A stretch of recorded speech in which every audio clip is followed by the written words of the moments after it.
seats.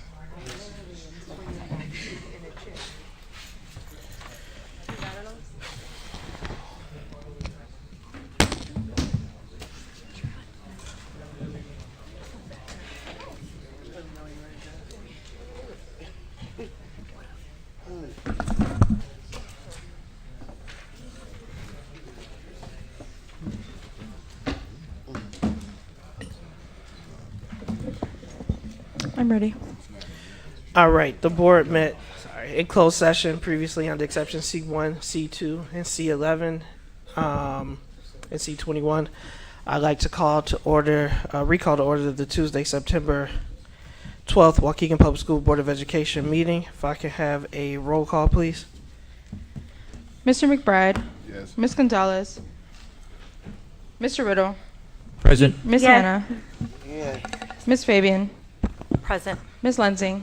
Present. President Ewing. Yes, we do have a quorum. So Ms. Gonzalez is participating by phone due to work, which is an allowable exception. The board has already put it on her participation at both the closed and the open session. With that, I'd like a motion to go back into open session. So moved. Motion by Mr. Riddle, Second. second by Ms. Fabian. All in favor signify with aye. Aye. Any opposed, nay. We're back in open session. I'm going to ask Mr. Christensen if you'd be so kind as to lead us in the Pledge of Allegiance.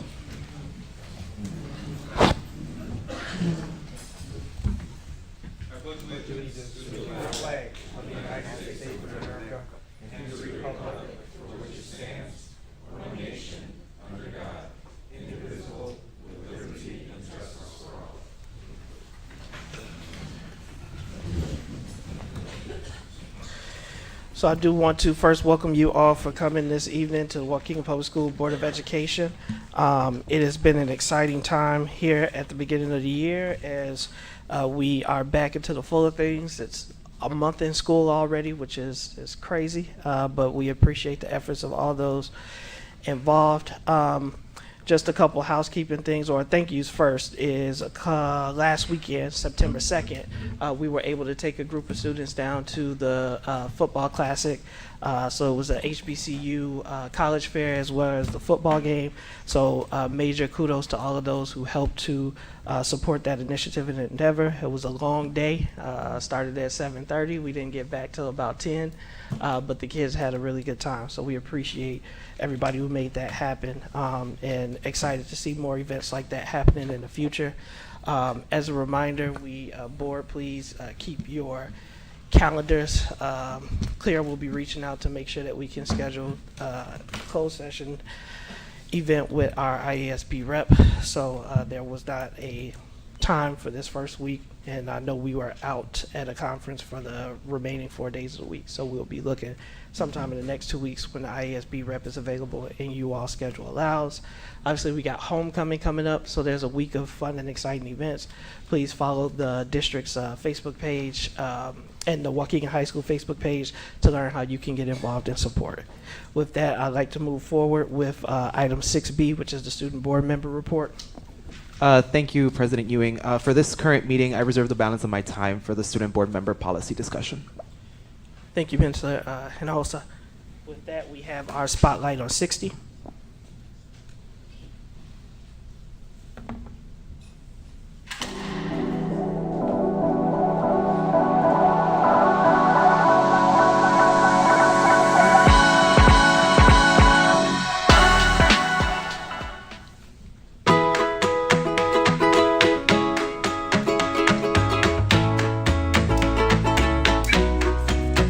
I am proud to be a principal of Carmen Buckner Elementary, who is piloting full-day pre-K. We all know that research consistently indicates that full-day pre-kindergarten programs offer a wide range of advantages that positively impact children's cognitive, social, and emotional development. This school year, I have 2 wonderful teachers who are ready to take on the challenge in implementing this full-day pre-K program. Pre-K full day is amazing. I think we are doing a good job with the community because a lot of parents need this service, and we have great goals for the children. So I am so excited. Children that are in pre-K have a lot of benefits. One of them is that they are ready for kindergarten. They are exposed to a lot of vocabulary. They have a lot of books. They know some basics of science and math. So they are very functional. So my first expectations is teaching the kids behaviors and how to behave in a classroom setting, because this is their first introduction to the school setting. So I like to make sure that they know how to socialize with friends, how to use their words and express themselves. Then we get into the academics and we merge that with the social emotional learning to make sure that they're understanding the way to socialize with friends when they're expressing their knowledge on letters or on numbers or on anything they're working on. Their favorite part of the day, I would have to say, is when they arrive to school, because they're very excited to see the teachers, both me and the other teacher in the room. They always come in and hug us, and they're very excited to do their name because they feel accomplished that they were able to do it. So the parents communicate with me. They're very excited for full-day pre-K because it not only helps them adjust with their work schedule, but they feel that the students are getting acclimated to the school environment and they feel that they're not complaining about going to school. They're wanting to go to school now.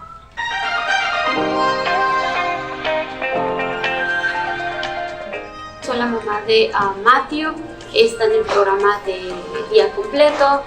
Él está muy emocionado, él le ha gustado desde que entró.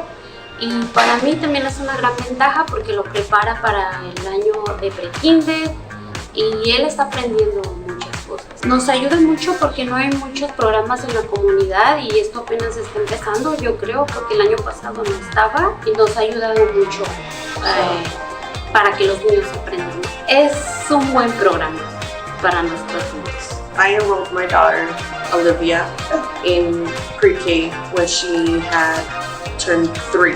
Her first year in pre-K was only a few hours. It wasn't enough for her to expand her mind academically.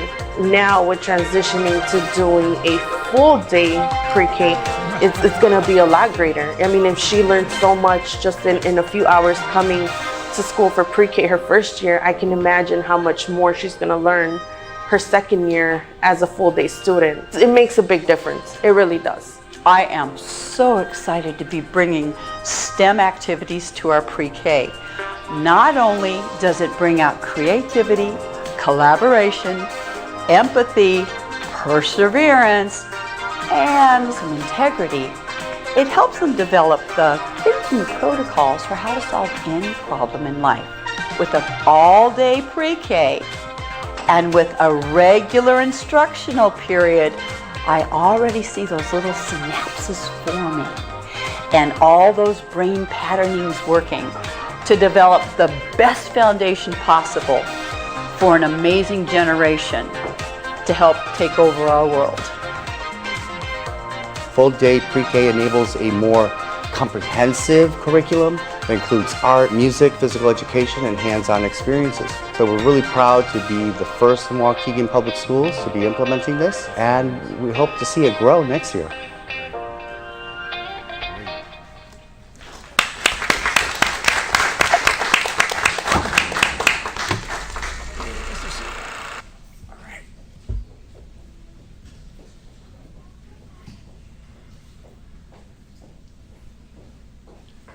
Superintendent Placencia, Board President Ewing, members of the board. I want to take this opportunity to thank the 2 or 3 people who made this possible. Roz Harrison, where are you? There she is. And of course, our 2 pioneering teachers, Ms. Dina Garcia and Ms. Sonia Chuga, who are being brave and bold and making this happen. So I just want to give a moment of opportunity to thank our wonderful teachers at Carmen Buckner for doing this. Thank you. I saw Dale Navarro. Oh, yes, and our encore teachers, Ms. Navarro, Mr. Jones in music, Ms. Paulin in art, and Ms. Lindsay Payne in PE. Very good. All right. Good job. Yeah. Good job.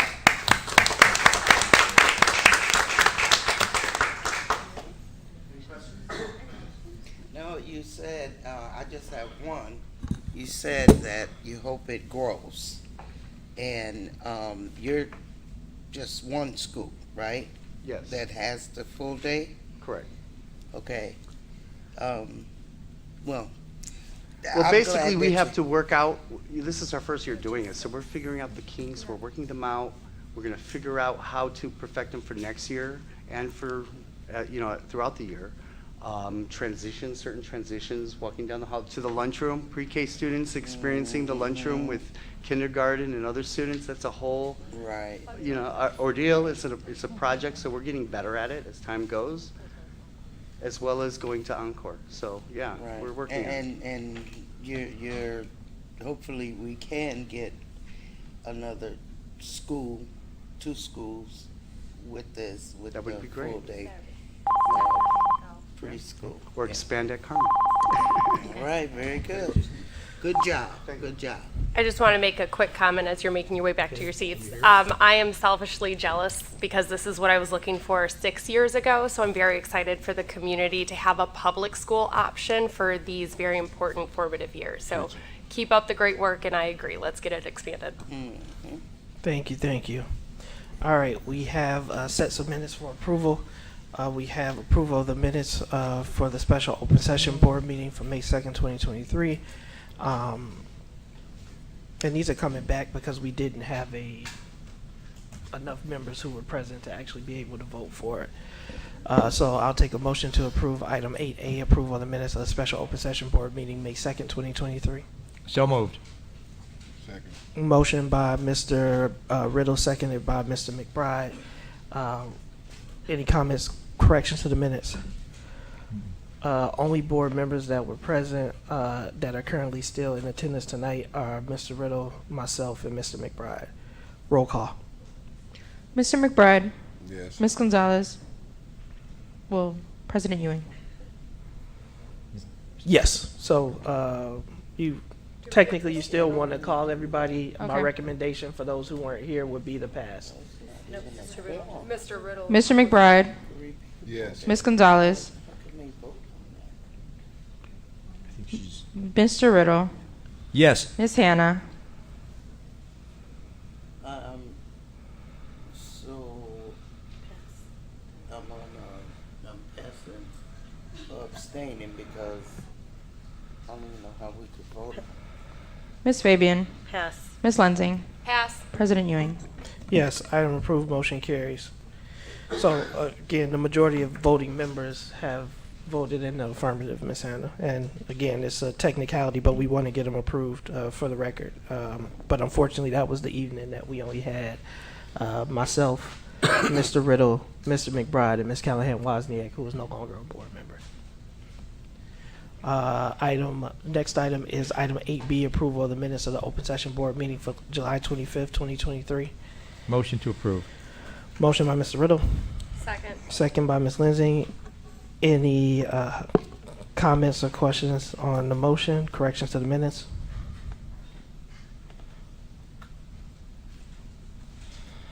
I guess all in favor signify with aye. Aye. Any opposed, nay. Minutes are approved. Item 8C, approval of the minutes of the special open session for August 10th, 2023. Motion to approve. Motion by Mr. Riddle, second by Ms. Fabian. Any comments, questions, corrections to the minutes? All in favor signify with aye. Aye. Any opposed, nay. Minutes are approved. We now have our opportunity for public comment. As the sheet comes forward, just a reminder, each public speaker will get 3 minutes unless you need translation services. Then you will get 6 minutes to allow for the translation. We do ask and want to remind all the speakers of civility. We do also ask that you refrain from mentioning student and staff member names in your remarks. With that, the first name on the list is Maggie Hinojosa. And then I'm going to call you in order. So 3 at a time: Maggie Hinojosa, Pat Vukovic, and Randy Sabecki. So I'm gonna do it in Spanish. So if I In could- Spanish, yeah. So if we can get a translator.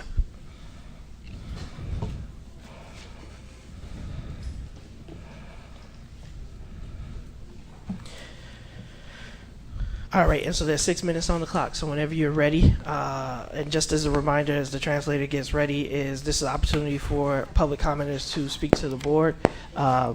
Administration will take notes. We are not able to respond, so we will listen. So whatever section you stop at is what I copy. And whenever you're ready, Ms. Hinojosa. Buenas tardes a todos. Mi nombre es Maggie Hinojosa Oregel. Soy una graduada orgullosa de las escuelas de mi ciudad de Waukegan. Mis 4 encantadores hijos están inscritos en Waukegan. Vengo a usted.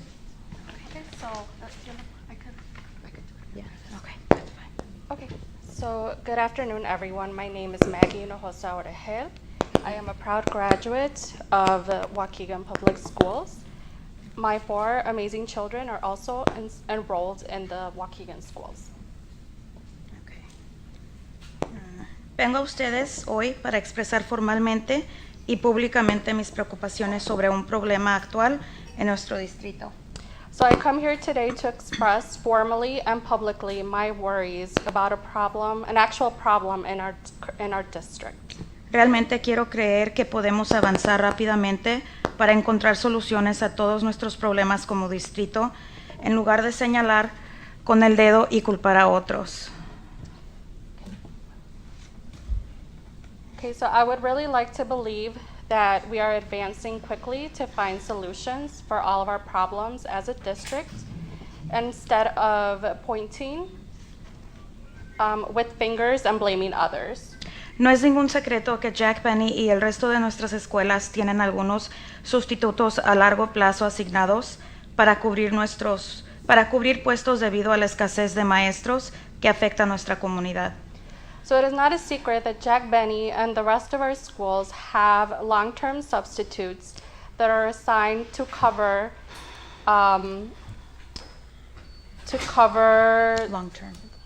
I'm sorry? Long-term.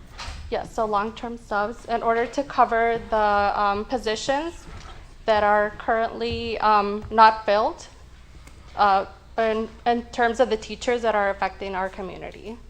Todos somos conscientes de que algunos de estos sustitutos a largo plazo son maestros jubilados y por eso a estos maestros solo se les permite permanecer 120 días escolares sin alterar su plan de jubilación.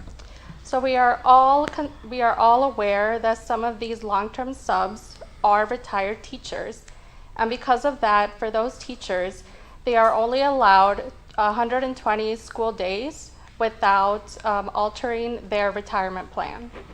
Sabemos que nuestros estudiantes necesitan estabilidad, consistencia y confiabilidad.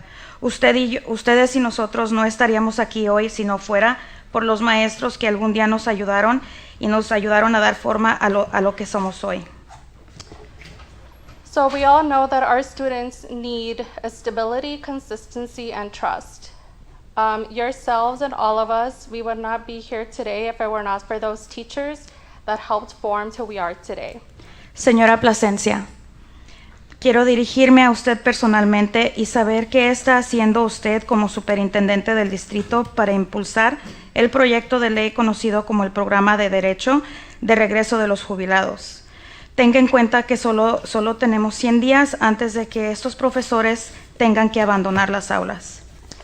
So, Ms. Plasencia, I would like to direct personally, and I would like to know what you are doing as superintendent as a district to go forward with a current law that is known as the program for the return of The right to return. the right to return for retirees.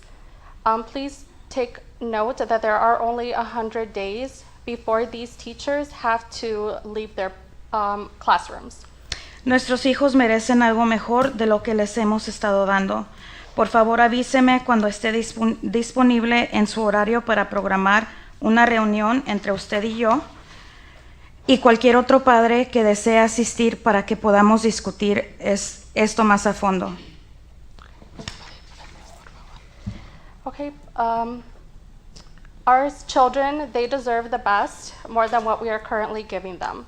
Please let me know when you are available in your schedule in order to do a meeting between yourself and I and any other parents who would like to assist so we could talk about this further. Recuerde las sabias palabras de su abuelo. Cuando solo tomamos de la sociedad y no devolvemos nada, no quedará nada que cosechar para el futuro. Please remember the wise words given by our grandparents. only when we take from society and we don't return back, nothing left will be for. Perdón, no es para nada. It's her grandpa. It's her grandpa's school. Oh, okay. I'm sorry. It's right here. Okay, when we only take from society and not give anything back, there will be nothing left to harvest for the future. Thank you. Thank you, Ms. Hinojosa. Next name on the list is Pat Vukovic. And Ms. Vukovic, your time will begin whenever whenever you start speaking. Okay. I have two concerns tonight. Number one, I attended the Wraparound Center informational session last Tuesday. The school board's attorney made a statement that both surprised and offended me and a few of the other attendees. She said, "The families in this community are disorganized." This was her way of explaining why so few people responded to the needs assessment survey, which was on the district website. I live in this community, as did the other two non-district attendees. I am not disorganized, and it surprised me that this was coming from the person who cannot get meeting minutes approved or FOIAs out on time. Once again, my husband was waiting for a FOIA that should have arrived by 5 o'clock yesterday, and this morning had to send out a reminder to the board attorney and the board president, and a couple hours later he received the FOIA that he should have received before. Second, I don't know if how many of you saw last week, there was a news report that said that 12 Chicago Public School employees were fired or resigned from their school administrative jobs for applying and receiving COVID money from the PPP loans, even though they lied on their application for the loan. Their misuse of federal funds, unrelated to their school district employment, caused them to lose their jobs. Let's go back to the alleged forgery of financial documents by an area superintendent in District 60. If this is true, and I don't know that firsthand, and the misuse of these funds was actually committed within her job description, I'm wondering why this person is still employed here. If you'll remember, last year there was an employee that was let go, you fired her, and then you reconsidered the firing and ended up paying out a settlement. So if this other administrator from last year is gone, why is this one that allegedly did something similar is still employed here? Thank you. Thank you, Ms. Vukovic.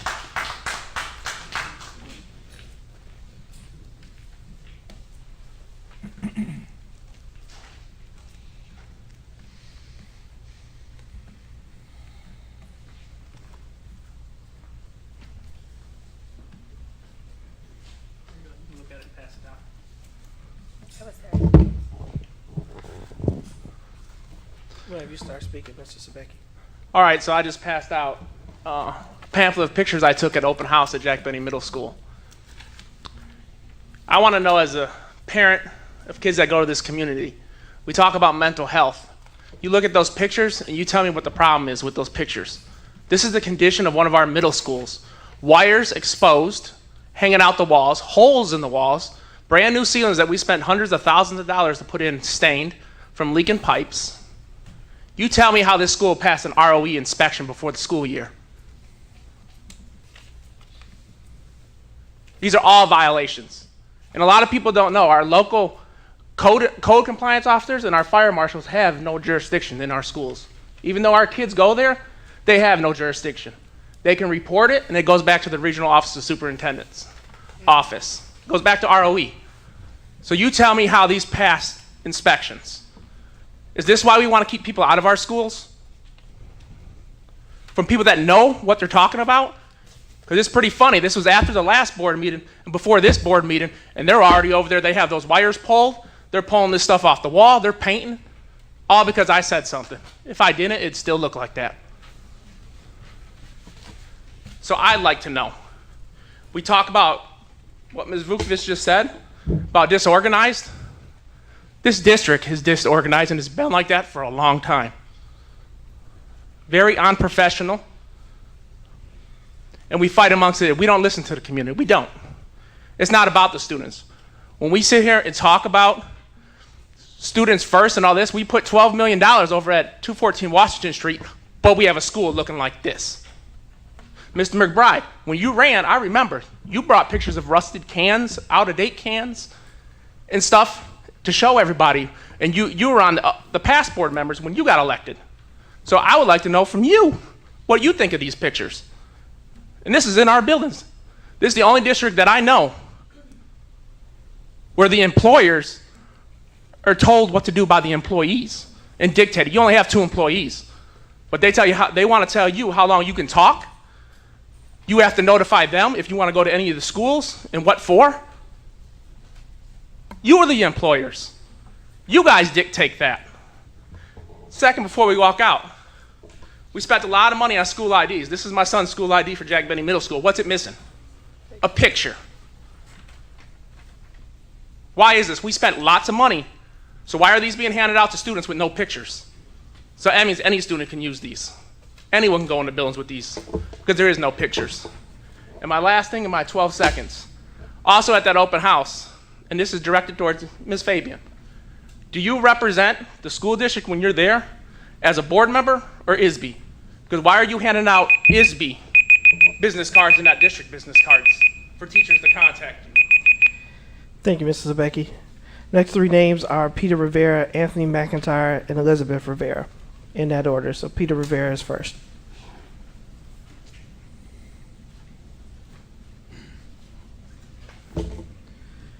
Your time will begin when you start speaking, Mr. Rivera. If teachers and coaches are leaders, how can they lead in a good example? Making false promises? Telling players that if you are going to be committed, you have first right to top teams? As an adult teacher or an adult coach, does he or she have a right to bully a player when a parent sticks up and stands up for his or her son, daughter? Yes, some of these things that I can bring up to you are past history, just a year ago, but yet they continue to happen today. Not much has changed. Now, I have a lot of friends.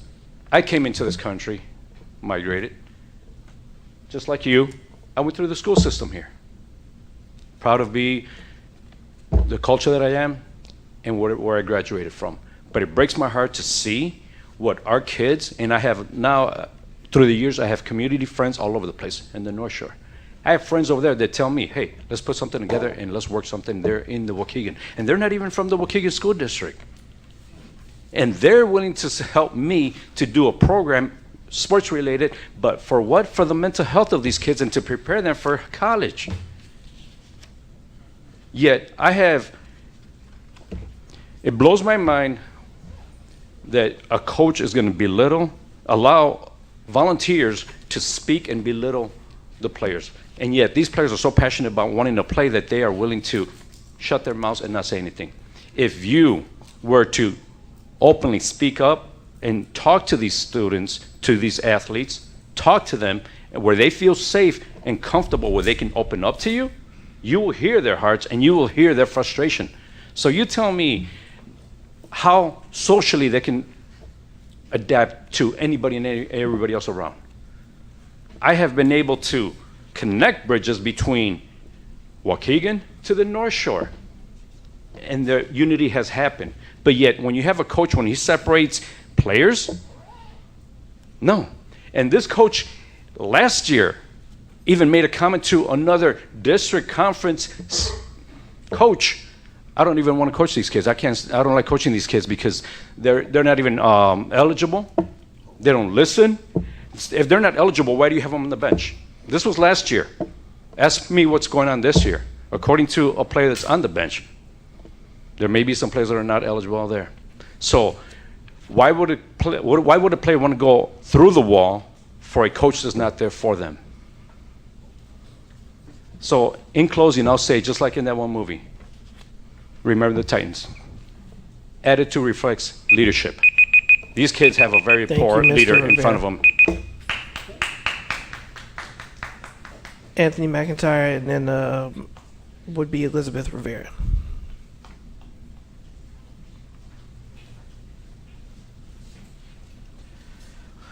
Time will begin whenever you start speaking, Mr. McIntyre.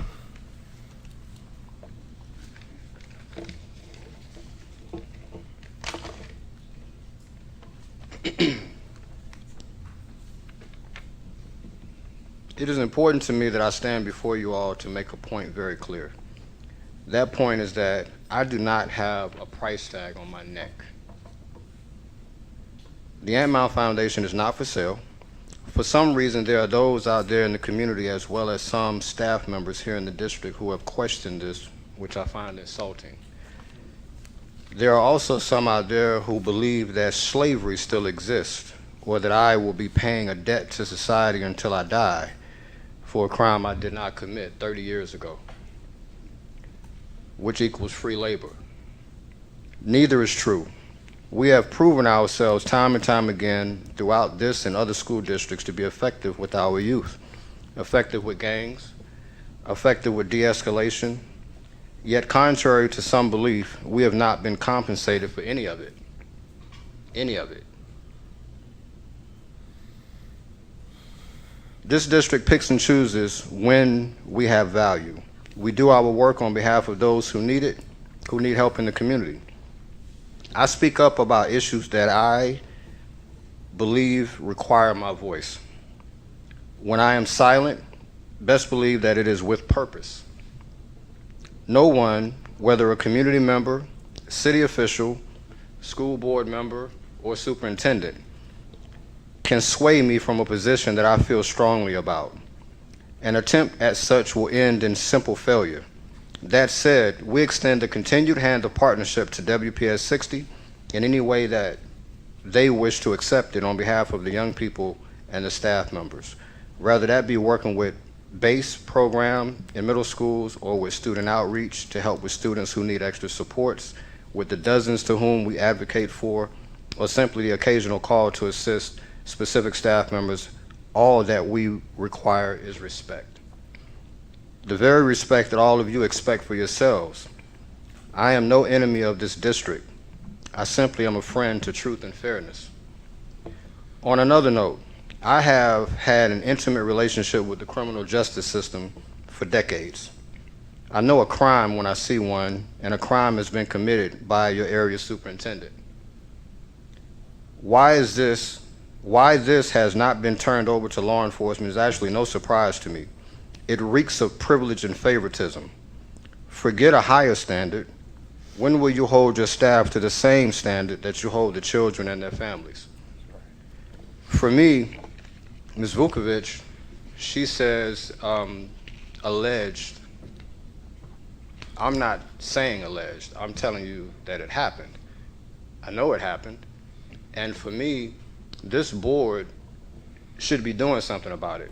It's a poor example that you give to the community at large. Thank you. Thank you, Mr. McIntyre. Elizabeth Rivera. As the translator comes forward, can we set the clock to 6 minutes?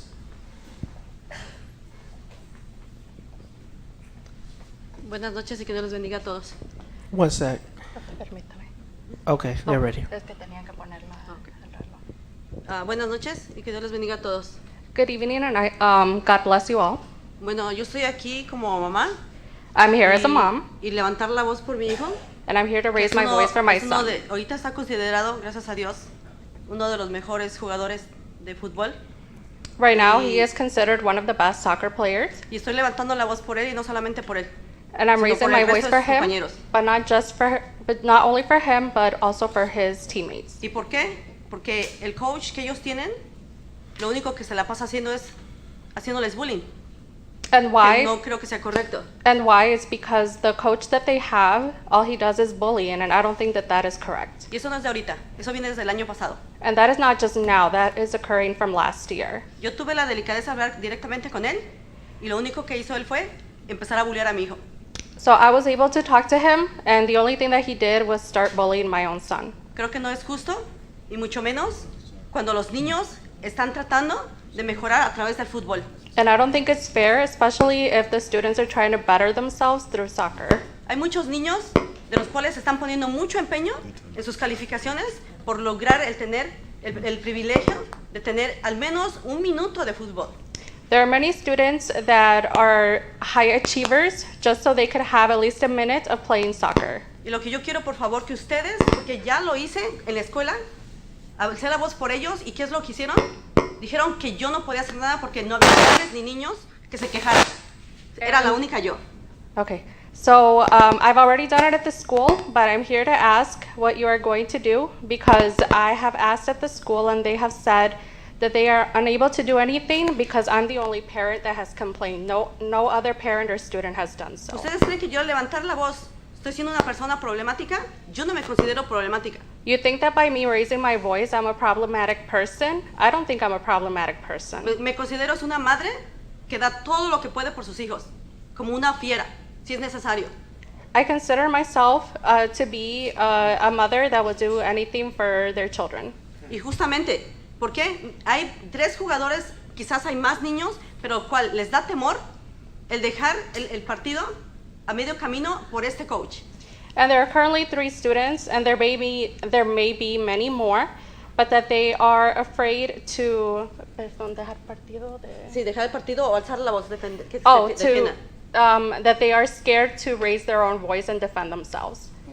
Mi hijo es uno de ellos de los cuales ya 2 jugadores han decidido darle el uniforme al coach porque no quieren seguir más, no quieren seguir lidiando con este coach. Mi hijo es uno de ellos que quiere apoyarlos. My son is one of the students because there are currently 2 students that have turned in their jerseys because they don't want to deal with that coach. And my son is one of those that wants to raise his voice for his teammates. Yo sé que yo no soy la mejor madre del mundo, pero tampoco soy la peor. I know that I'm not the best mother, but I know I'm not the worst. Y lo que estoy haciendo primeramente para mis hijos y que sean un futuro de bien y un futuro como Dios manda, yo los estoy educando a que las cosas hagan todo bien. And what I'm doing is for them to have a good future and for everything to go right for them. Pero mi hijo ahorita se siente completamente frustrado, me parte el alma, me parte el corazón junto con él, el ver de que quiere dejar por esta persona que sea la última persona para él en su que es lo que más le apasiona el fútbol.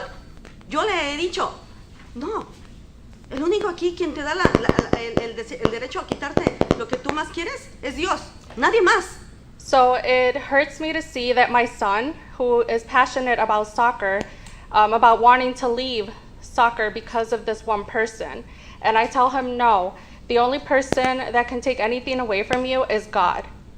Por favor, les pido que consideren esta petición que les estoy haciendo, porque de lo contrario, si ustedes no hacen que yo creo que ustedes son lo más arriba de lo que es la escuela, ¿qué es lo que voy a tener que hacer? Buscar por otro lado ayuda para estos niños, para mi propio hijo. Please, I do ask that you take this petition that I am asking you, as I think that you are above the schools. If you are unable to help me, then where am I supposed to go next? I figure I have to get help somewhere else in order to help these students for my son. A mí me consta que hay muchos niños del equipo que le están echando muchas ganas con el estudio. Por favor, no dejemos que ellos vayan. Ellos están refugiando muchos en el fútbol por no irse a gangas, por no irse a las drogas, por no irse a lugares donde ellos no merecen estar. Por eso estoy aquí levantando la voz por ellos.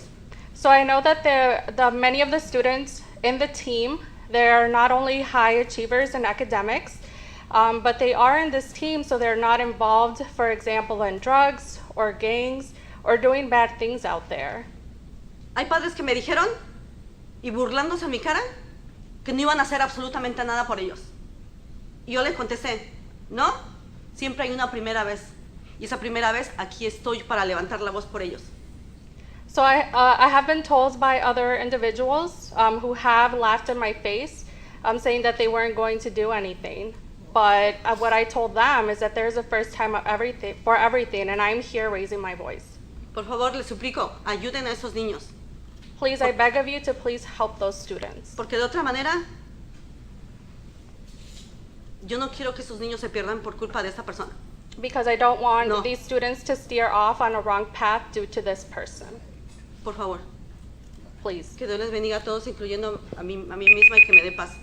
May God bless you all, as well as myself, to give me peace. Thank you, Ms. Rivera. Next three names are Angel Beltran, Amy Montalbano, and Krishana Hanna, in that order. So Angel Beltran. Hola, buenas noches a todos.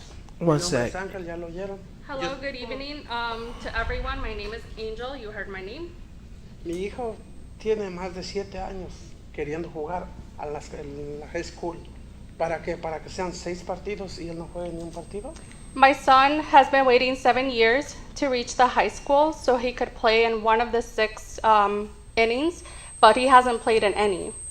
Mi hijo le echó muchas ganas a la escuela para superarse, para poder estar donde está, para que se pase todo el resto del partido sentado en la banca. Él llega a la casa llorando.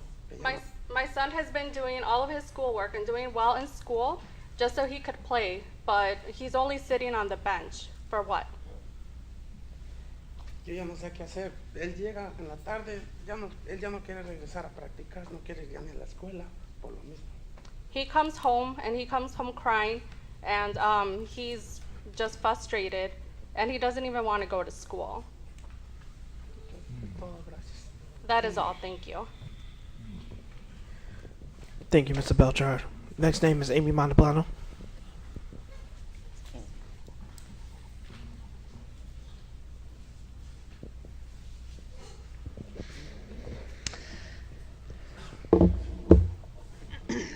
Members of the board, Superintendent, I'm Amy Montalbano, President of the Para Union.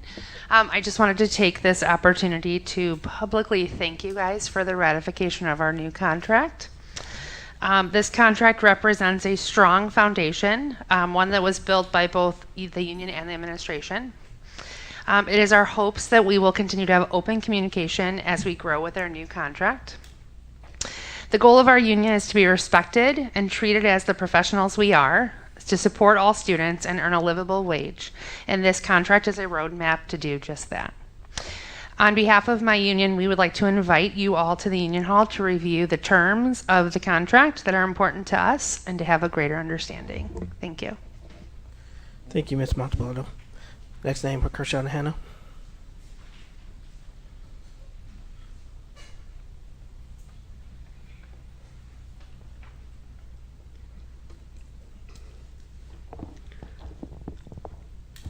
Hi, good evening, everybody. Tonight I have a lot to say, so bear with me and please talk to me after if I go too fast. But tonight I want to address first the superintendent, one of the 2 employees that the board is responsible for. This is a public call to action for the board to address the conduct and provide appropriate coaching for her conduct. I was contacted by several staff members about her disregard and disrespectful demeanor, from which I was told she walked into a school building. She did not speak to anyone at all, despite walking past multiple teachers and staff members and an AP. She walked up a flight of stairs, stayed for a few moments, came back down, disappeared for a short amount of time until she was seen backing out of the parking lot in her car. I believe this is inappropriate conduct for a leader of this district, the same leader that stood in front of a packed crowd of staff members at Wise Field saying that she was excited about this new school year and how everyone was supported and respected, and how we're here for one another. Superintendent, where's that energy that you had at Wise Field? Where's the energy that you had when the cameras were on? Shouldn't the head of the district be somewhat professional and lead by example? I ask that each and every board member up there representing the community address their employee with appropriate actions about her inappropriate conduct. Next, I received several calls and text messages regarding taking away teachers and staff lunch lines and designated areas for teachers and staff to eat and break. A lot of the times, there isn't enough time for staff members to leave the building to get a meal on their break, especially when there are events that cut into their lunch time, such as behavioral issues or fighting. Bring back the lunch lines and designated areas for the support and show support for teachers and staff members. Lastly, at the last board meeting, I heard the most absurd thing that I've ever heard from a board member. The board member said, and I quote, I hold my comments and I don't say nothing because if I say something, instead of 10, we may go until 11 or even longer. He was speaking about the timing of the board meetings and how long they go. Unfortunately, the business of the school district does not stop because you're tired or unwilling to perform the duties in which you were elected to do. If you're not saying anything or withholding your questions, ideas, suggestions, or anything for the betterment of this district, what is your contribution? Why are you sitting in this seat? During the time, you also mentioned that you, as the board members, are doing a disservice to District 60 by staying long hours. I would like to say, no, sir, you are doing a disservice. You're doing a disservice to this district, keeping your mouth shut for the sake of time. How is doing that representing the people that elected you for this position? And if your opinion of the meetings that are going too long and you reserve your voice. Thank you, Ms. Hannah. Breon Edwards and then Phil Maione are the two final names, so in that order. So, Mr. Edwards, your time will begin when you start speaking.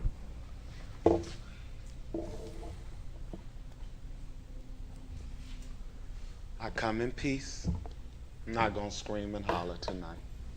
But I think maybe I should start putting on a suit and tie, and then maybe I'll be taken serious too, right? Every time I come here, I be having so much I want to talk to, but then when I get to listening to others, it sides me off track. Amy, I appreciate you coming tonight speaking on behalf of the work you guys did to get the paraprofessionals the contract. But I'm going to need you unions to start speaking for these teachers, how they're being treated, how they're underpaid, and a lack of support. It's disgusting. And that right there is what affects our kids. Because when they're hurting, they ain't going to take it out on them. They're going to take it out on them babies, and the babies is feeling all of that. If I robbed a bank, I'm going to jail. If I sign a check that don't belong to me, I'm going to jail. And I'm asking each one of you board members and any staff in this district, and I'm not understanding because I've even talked to the police and they telling me that I can't even press charges on this area superintendent that forged the HR signature. That's unacceptable. Are y'all worried about a lawsuit? And we always talk about race is not an issue, but I'm starting to wonder, really, is it? Because I remember Dr. Hillary, and I'm saying her name because I have permission. I remember her. And I remember how we talked about it, how we prolonged it, how we dragged it. And then y'all got this woman up here talking about this community disorganized, and she's supposed to be working for us. The nerve of her, who we don't know is doing anything because she seems to can't keep the minutes intact. I got a 17-year-old cousin. His name is Tyreek Lester. He deaf. He be 18 Wednesday. Y'all ain't did nothing. He don't know nothing. And we still got Dr. B in charge of the special education. For what? What is he doing? How many of his staff, if y'all talk to the know, to even know him? That big old long email about all those things about him, that didn't just come out the sky, y'all. Those come from FOIA requests. And he's still working. What message are y'all sending to potential employees and you wonder why we don't have none? Dear, we dropped the houses because we said we was too heavy on administration. Have we counted the administration today? Is this why we can't pay our teachers what they're worth? Them security guards, they making $17, $20 an hour, and them kids is messing them up. But y'all don't want to give them $25, $30 an hour, and they do more work than any of y'all and anybody in that administration because they got to deal with them babies every single day. Y'all owe us something better than what y'all giving us. Seriously. Amanda Patty needs to be fired. Thank you, Mr. Edwards. Final name, Phil Maione. And do want to remind or ask that speakers refrain from mentioning staff members' names or their comments. Mr. Maione. Good evening. My name is Phil Maione. I'm a parent, teacher, and community member. And I'm sorry, Mr. Maione, if we can start his time back, I do want you to use the mic just because it's being transmitted online. Okay.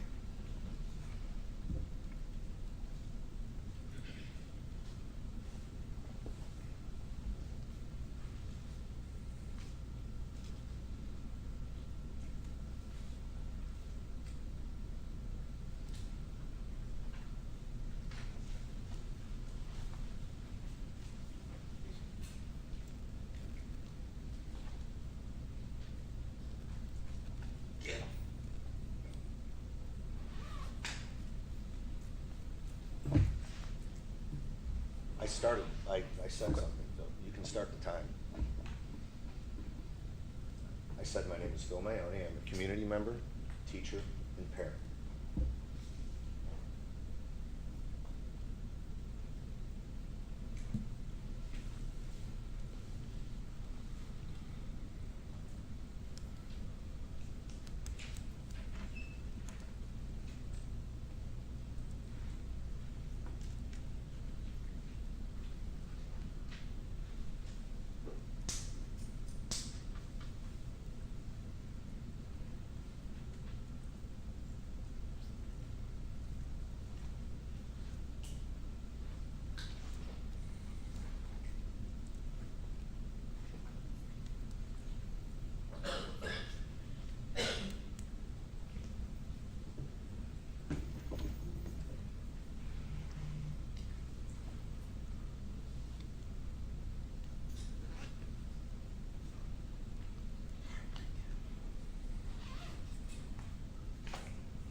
I'm gonna give you back your minute because your timer didn't do it right.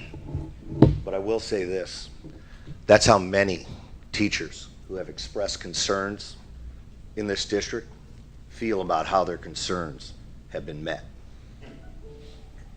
Meanwhile, the charter school and the old Kmart keep getting bigger.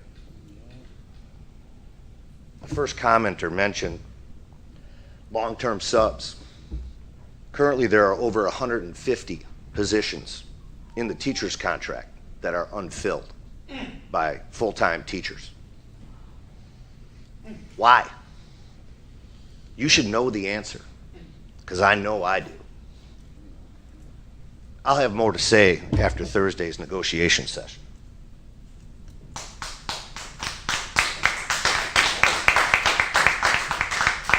Thank you, Mr. Mayone. This concludes our public comment. Thank you to all of those who came out and who spoke. Superintendent took notes and team members are here and back in order to address concerns. Next item is our consent agenda. There's only one item, so there's no real reason for a consent. But we have item 10A, approval of the Phase 2 purchase of items for the digital equity grant.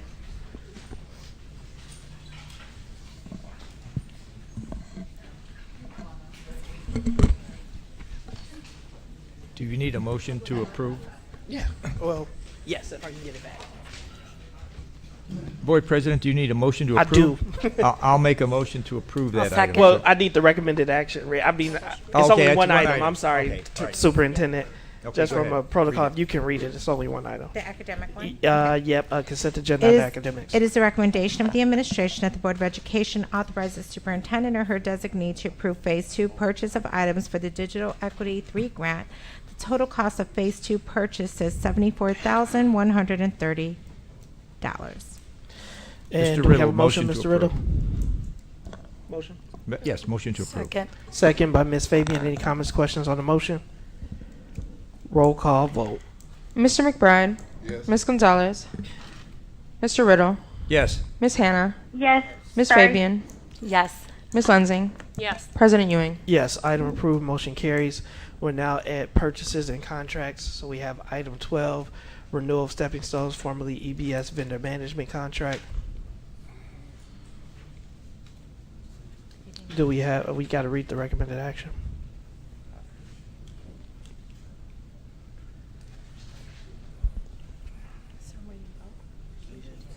This is purchases and contracts. These are separate items. This isn't the consent agenda. Okay, got it. Sorry, I got lost. I thought it was operations consent. It's my fault.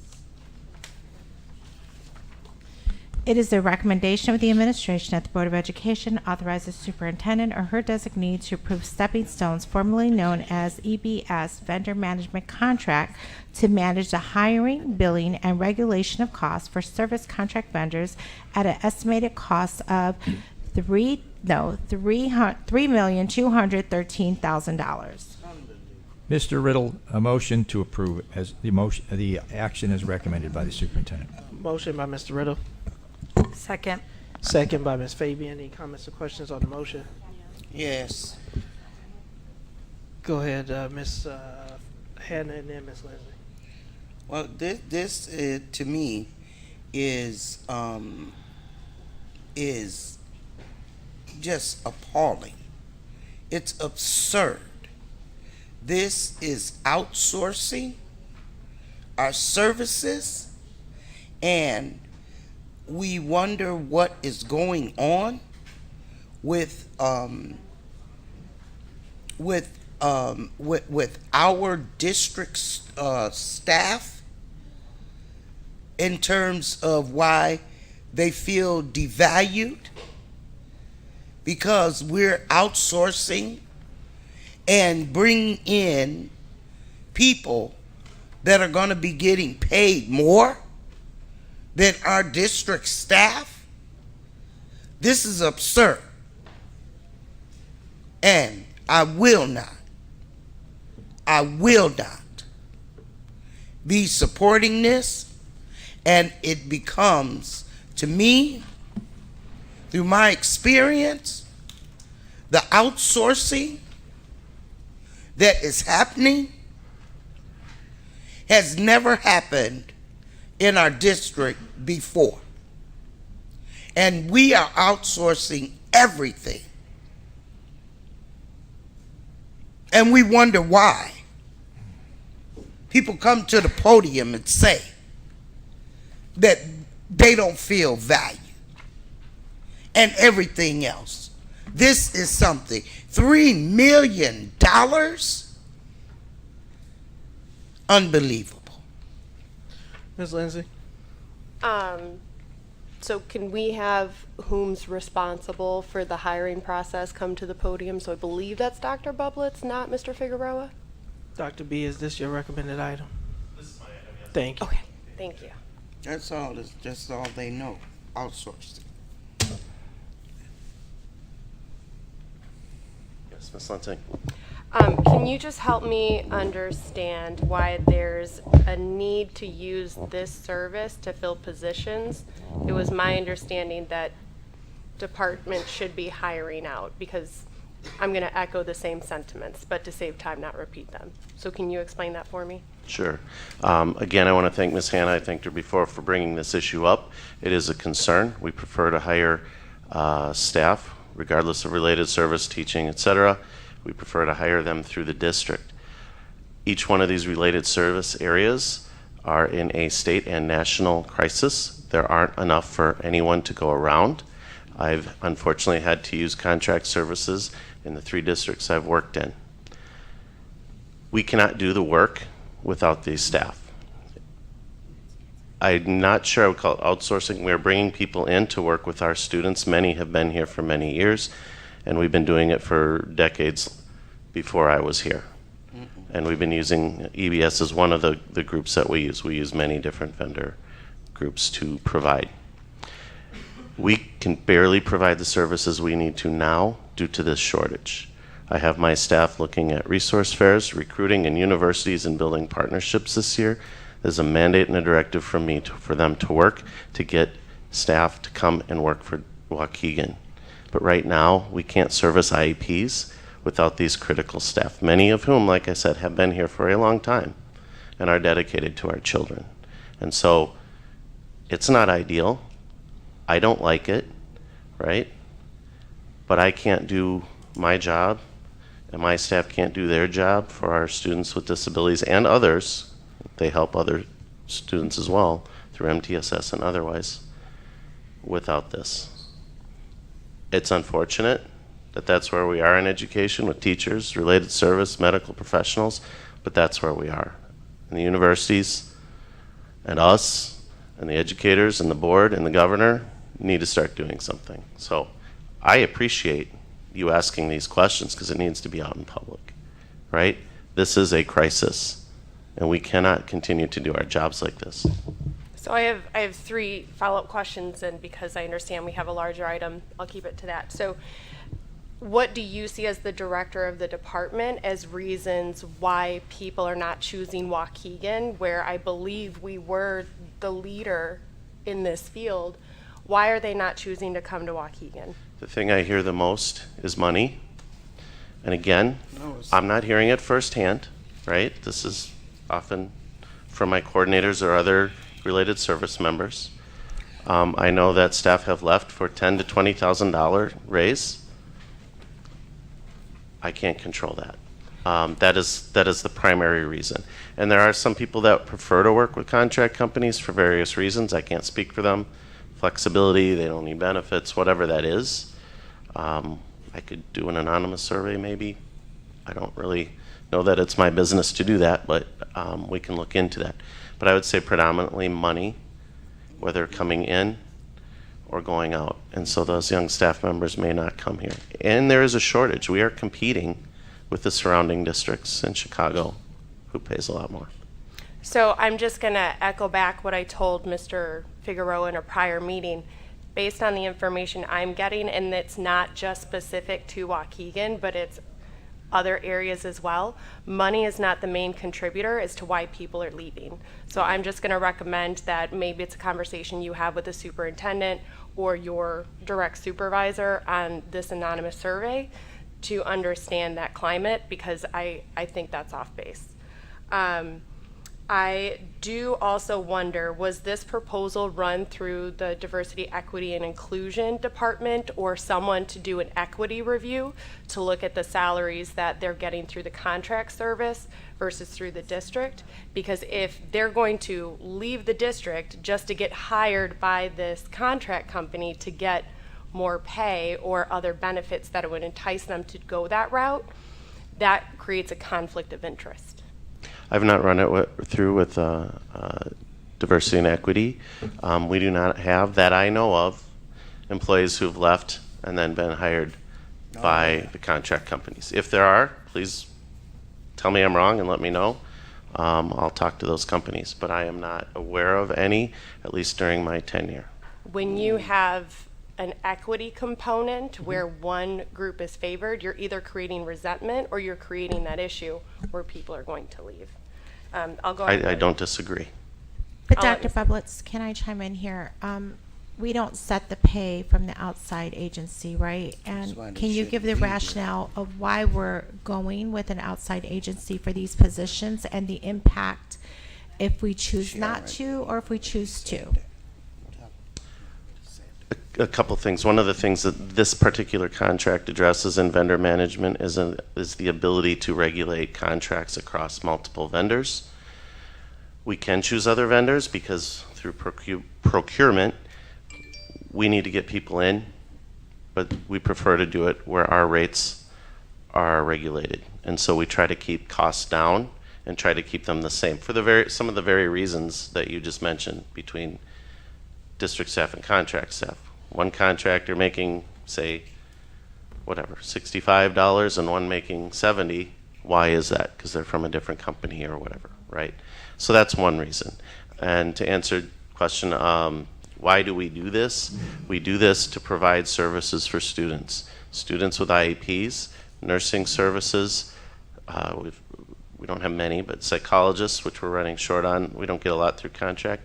If we do not do that, we will have students who do not receive speech language services, social work services, psychology services and counseling and assessment, nursing services. Who am I missing? OT, we're down one. We're working on bringing someone in for that. And people are retiring, and we need to replace, right, the natural progression of people working, retiring, and hiring new folks. And we're trying to do that. We're working on items with, for the psychologist example, increasing with the psych interns and working with them for incentives. I cannot provide services for children if I don't have this staff. We will be mired in due process and compensatory services that will cost way more. If Kathy and I can talk But one due process that we win could cost us several $1,000s. Should we lose, it might cost us a year's service for 2 related service staff. I'll ask my fourth and final question. So you noted EBS. So just to be clear, this was EBS and it has now transformed into stepping stones through their company's management of the company, right? General terms. Correct. So how long have we been using this type of service within the district? The vendor management contract precedes me, so this is my 5th year. The 2020, we had a renewal of the contract with EBS, so it had been previous to that.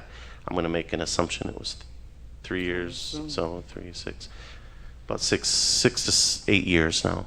Okay. And before that, I'm not sure. I'm sorry. Okay, that's I know fine. we've used EBS previously to that, but maybe not a vendor management. Maybe we did. I'm not sure, but we did have their employees.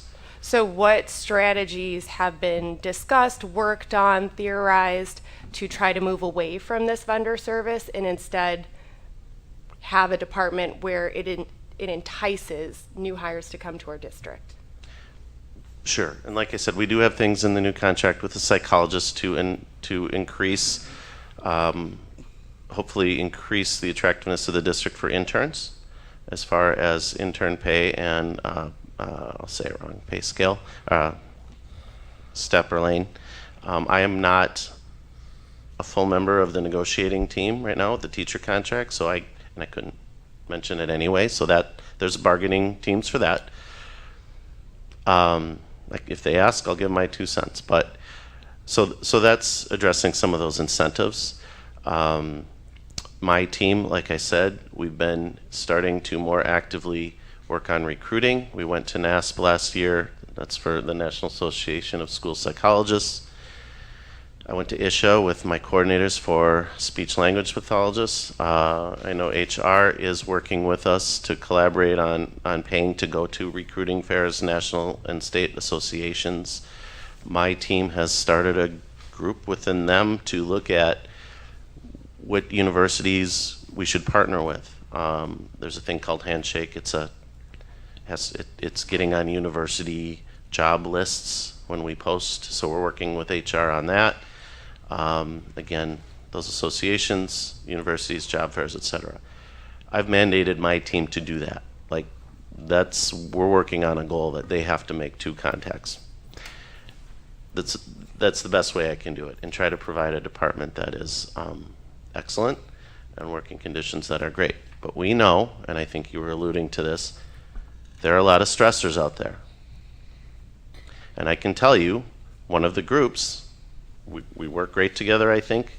We're very honest, they're transparent. I'm transparent with them, said, if it continues to get worse, just from a staffing level, right? Just from a staffing level, they're ready to walk. And so if we were to lose contract employees that help them do their job and stress them more, there's no amount of money extra we can throw at them. They're going to walk because they have to have that work-life balance. They need to not be stressed all the time. And as you said, it's not just here, it's elsewhere. So I think that's a real concern. I have a question. Yes, Ms. Hannah. What was your staffing when you first came in? I don't have the exact numbers. I can go back and look. But we did have a significant numbers, especially of speech language pathologists. We had several social workers as well. And I'm thinking of 1 or 2 psychologists that I can think of by name. So I don't have the exact numbers, but I can look into it. But we basically had full staff. No, we were short. We were short. We've never fully been staffed with social work here or psychs. We may have been fully staffed with speech language pathologists, but many of them were contract. And OTs and PTs were filled, but we had a retirement, and it's been very difficult to get that type of medical professional to come. And again, a lot of them aren't coming to schools. She asked my question, was the implication of voting no? Yeah, so I think from a process and procedure standpoint, Dr. Public Superintendent, one of the requests that I know I would have is making sure that as long as these positions are worked by a staffing agency, that they are continually reposted, right? So is that currently process and procedure, Mr. Figueroa?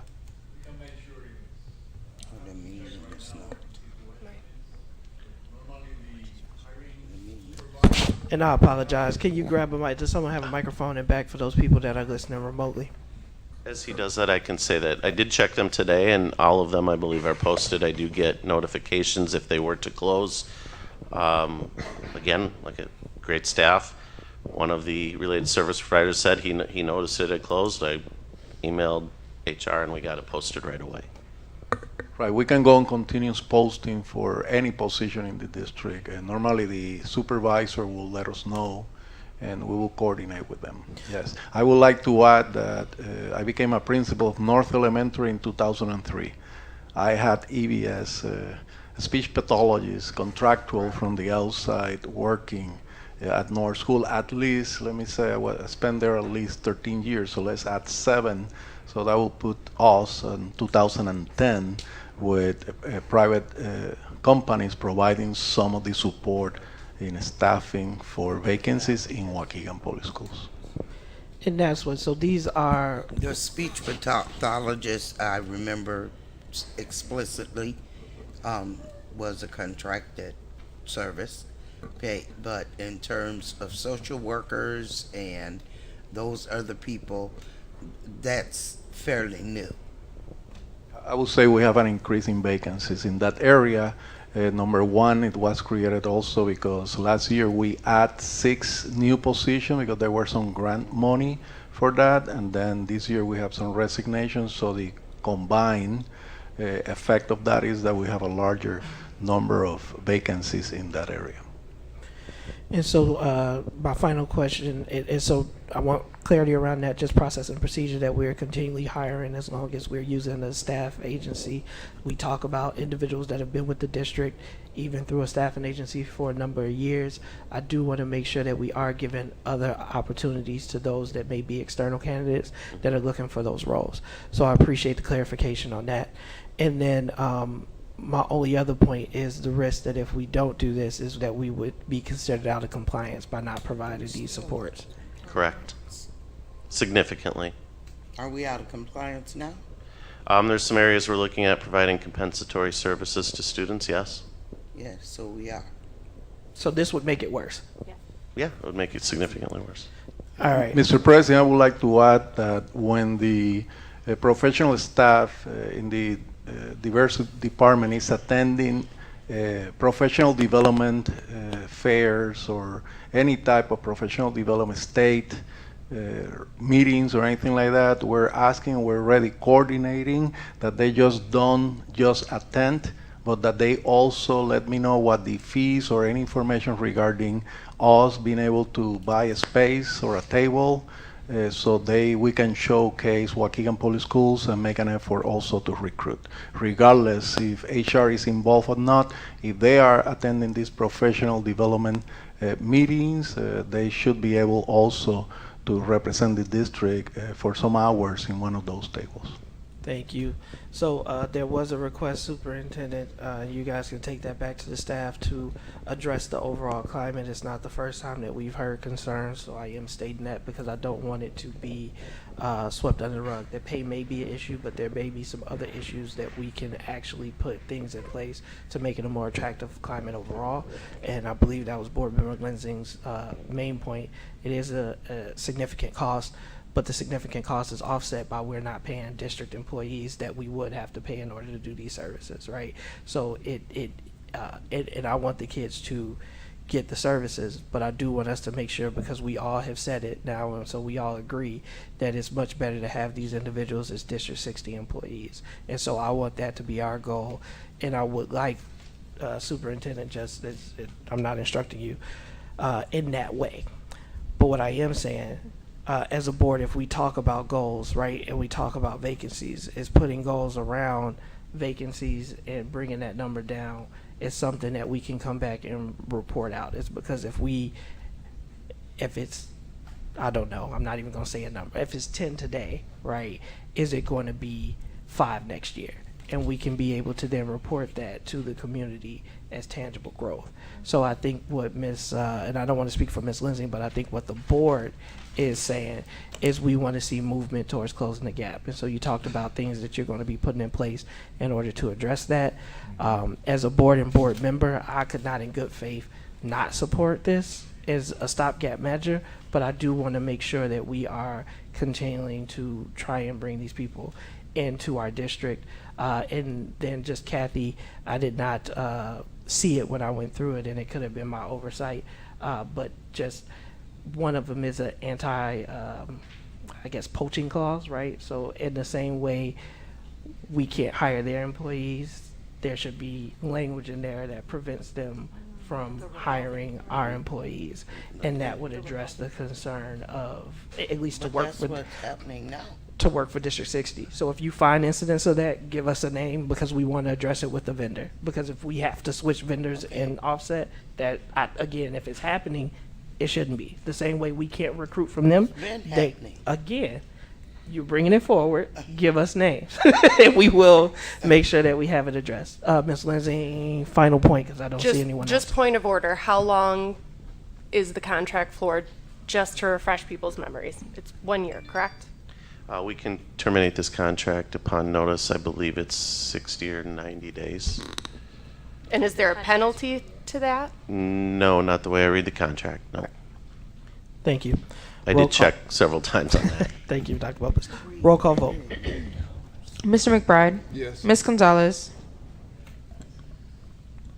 Mr. Riddle? Yes. Yes. Ms. Hannah? No. Ms. Fabian? Due to the implications of the lack of services to some of our most vulnerable students, I would have to say yes. Ms. Lansing? I really don't like being forced into a situation, and that's what I feel this is. So, along the sentiments of Mr. Ewing and Ms. Fabian, I will be voting yes, but I have high expectations that these strategies are seriously looked at so we can close that gap so we're not having the same conversation next year. I understand that from Mr. Figueroa's perspective, giving that insight that it's been around since 2003, 2010, not quite sure, that it's been a component in our district, but we need to look for ways to minimize that and make all of our departments attractive again. President Ewing? Yes, for the previous reasons stated. Item approved, motion carries. We are now at item 12B, approval of asbestos abatement at AOEC, rooms 23 and 24. It is the recommendation of the administration to approve the proposal from Midway Contracting Group, LLC, in the amount of $31,100 for asbestos abatement at AOEC in rooms 23 and 24 to support classroom renovations for future student use. Motion to approve. Second. Motion by Mr. Riddle, second. I heard Ms. Gonzalez first. Any comments, questions on the motion? Yes. Go ahead, Ms. Hannah. This is a $31,000 contract. So did that mean that it did not go out for bid? Mr. Moulton?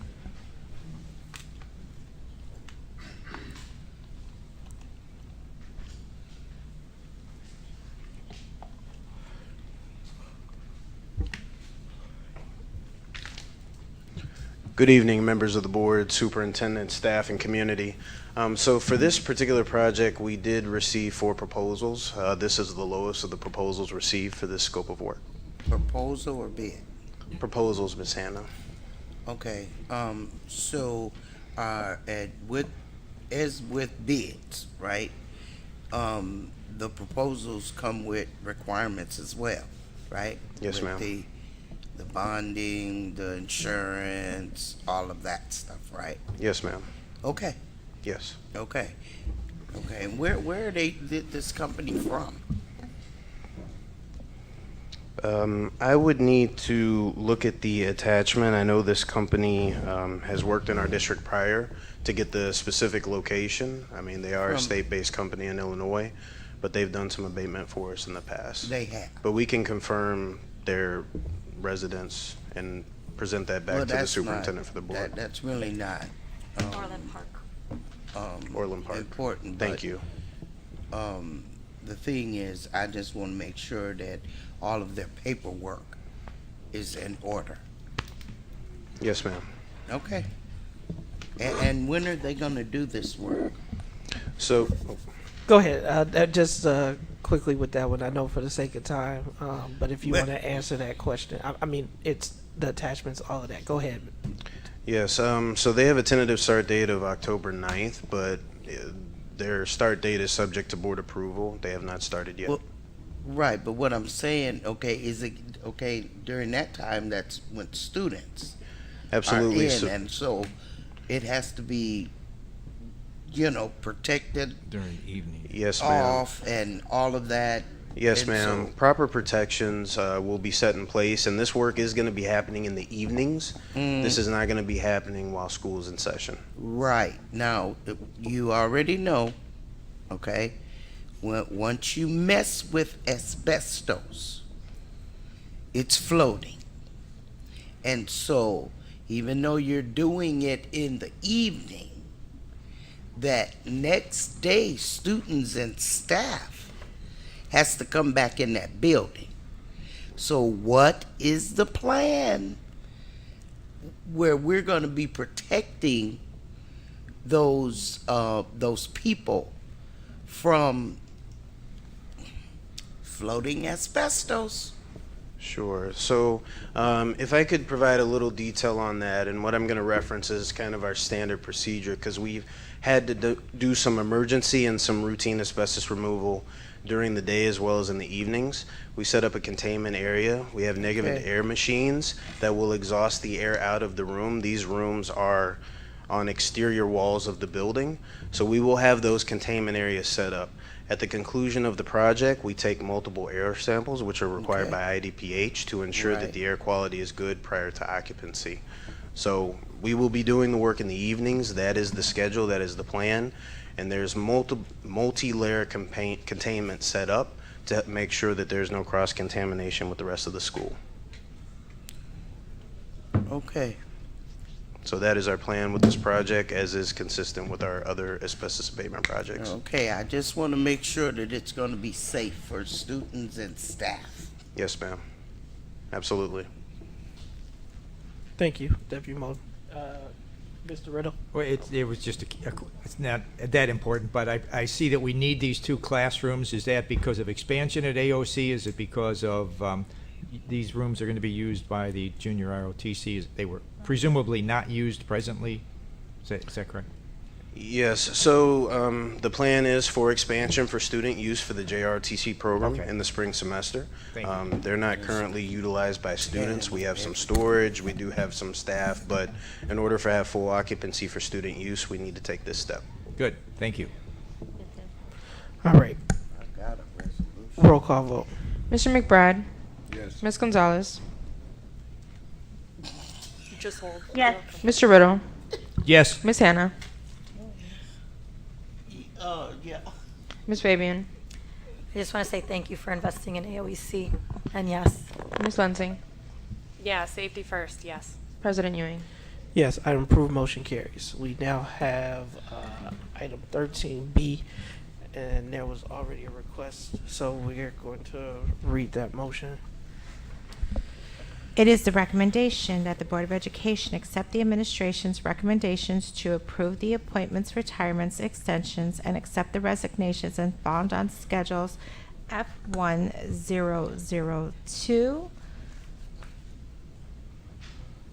with the exception of certified staff schedule XA1 Salfatinos Barger. The print is very small. Who will be voted on separately, L949 and G660. Motion to approve. Second. Motion by Mr. Riddle, second by Ms. Fabian.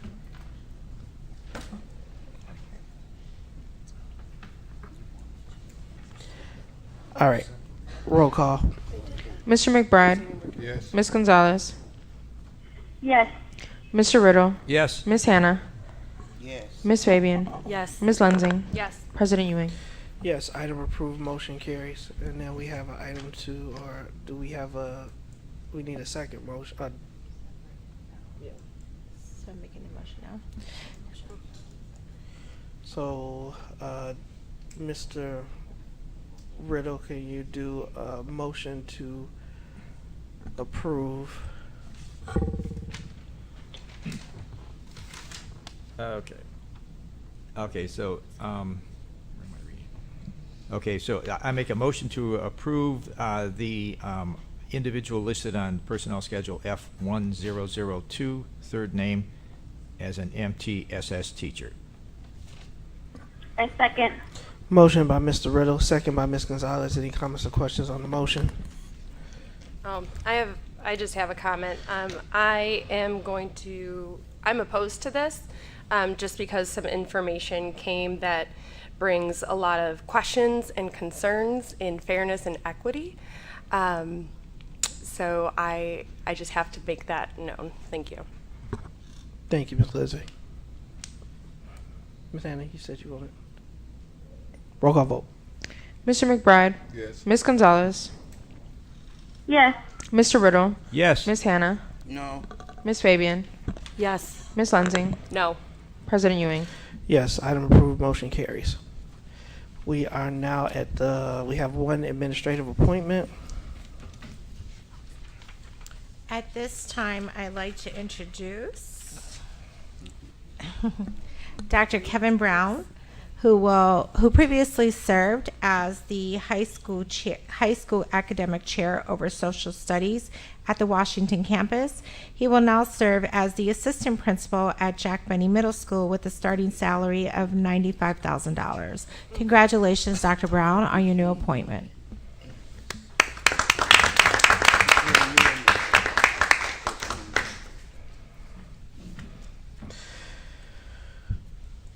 All right, thank you, Superintendent. Next up, we have our financial reports. We have item 16A, the ratification of the first processing of September 2023 board bills, manual check request payments, and Old National Bank insurance payments for the period of August 16th, 2023 through September 5th, 2023. It is the recommendation of the administration that the Board of Education ratify the 1st September 2023 processing of board bills, manual check request payments, and Old National Bank insurance payments for the period of August 16, 2023 through September 5th, 2023. The accounts payable board payments for the period of August 16, 2023 through September 5th, 2023 totals $4,307,943.75. The manual check request payments for the period of August 16, 2023 through September 5th, 2023 total $1,312,028.28. The Old National Bank insurance payments for the period of August 16th, 2023 through September 5th, 2023 total $2,219,752.35. Motion to approve. Motion by Mr. Riddle. Second. Second by Mr. McBride. Any comments or questions on the motion? Yes. I vetted the financial report, and I am seeing a pattern of spending that is very troublesome to me, and maybe not to other people, but it's very troublesome to me. And there's also items that are on the financial report that I have questions about. I am still in the process of going line by line with the financial report, and so I will not be I will not be voting in support of this today. I know bills have to be paid, and the other board members will pass the motion, but at this time I cannot. Any other comments or questions? Roll call. Mr. McBride? Yes. Ms. Gonzalez? Yes. Mr. Riddle? Yes. Ms. Hannah? No. Ms. Fabian? Yes. Ms. Lensing? No, with similar concerns as board member Hannah. President Ewing? Yes, I approve. Motion carries. We're now at item B, open the hearing on FY 23-24 original budget. It is the recommendation that the Board of Education, through its president of the board, officially open the hearing on the original budget as prescribed. I make a motion that we open the hearing. Motion by Ms. Hannah, second by Ms. Lensing. Any comments or questions on the motion? All in favor signify with aye. Aye. Any opposed, nay. We are now have an open hearing. So just as a protocol, this has been open. I'll turn it over, but if there is a specific question related to the budget for the community, this is an opportunity for you to ask that question. Mr. President, do you want the parties present to ask questions first? Or No, not first. I just was making the point that they would be able to, because it's a change in procedure for a typical board meeting. Okay, thank you. Okay, good evening, Mr. President, ladies and gentlemen of the board, Superintendent Placencia. This is our budget meeting for the 2024 budget. As a precursor, I'd like to make our staff, as well as our community members here and those at home who are looking at us on TV, aware that we've had 3 budget planning meetings in the process in order to get to this point. Also, we've provided public notice in the paper, and that document is attached in the documentation you have for tonight's meeting and for the public that like to view it online, where we've published the awareness for the community that we will be having tonight's hearing. Also, the last point I'd like to make is we also have published the ISB document as a component of tonight's meeting, so that's also available for public review. Lee, could I have the first slide, please? Let me get the wrong presentation.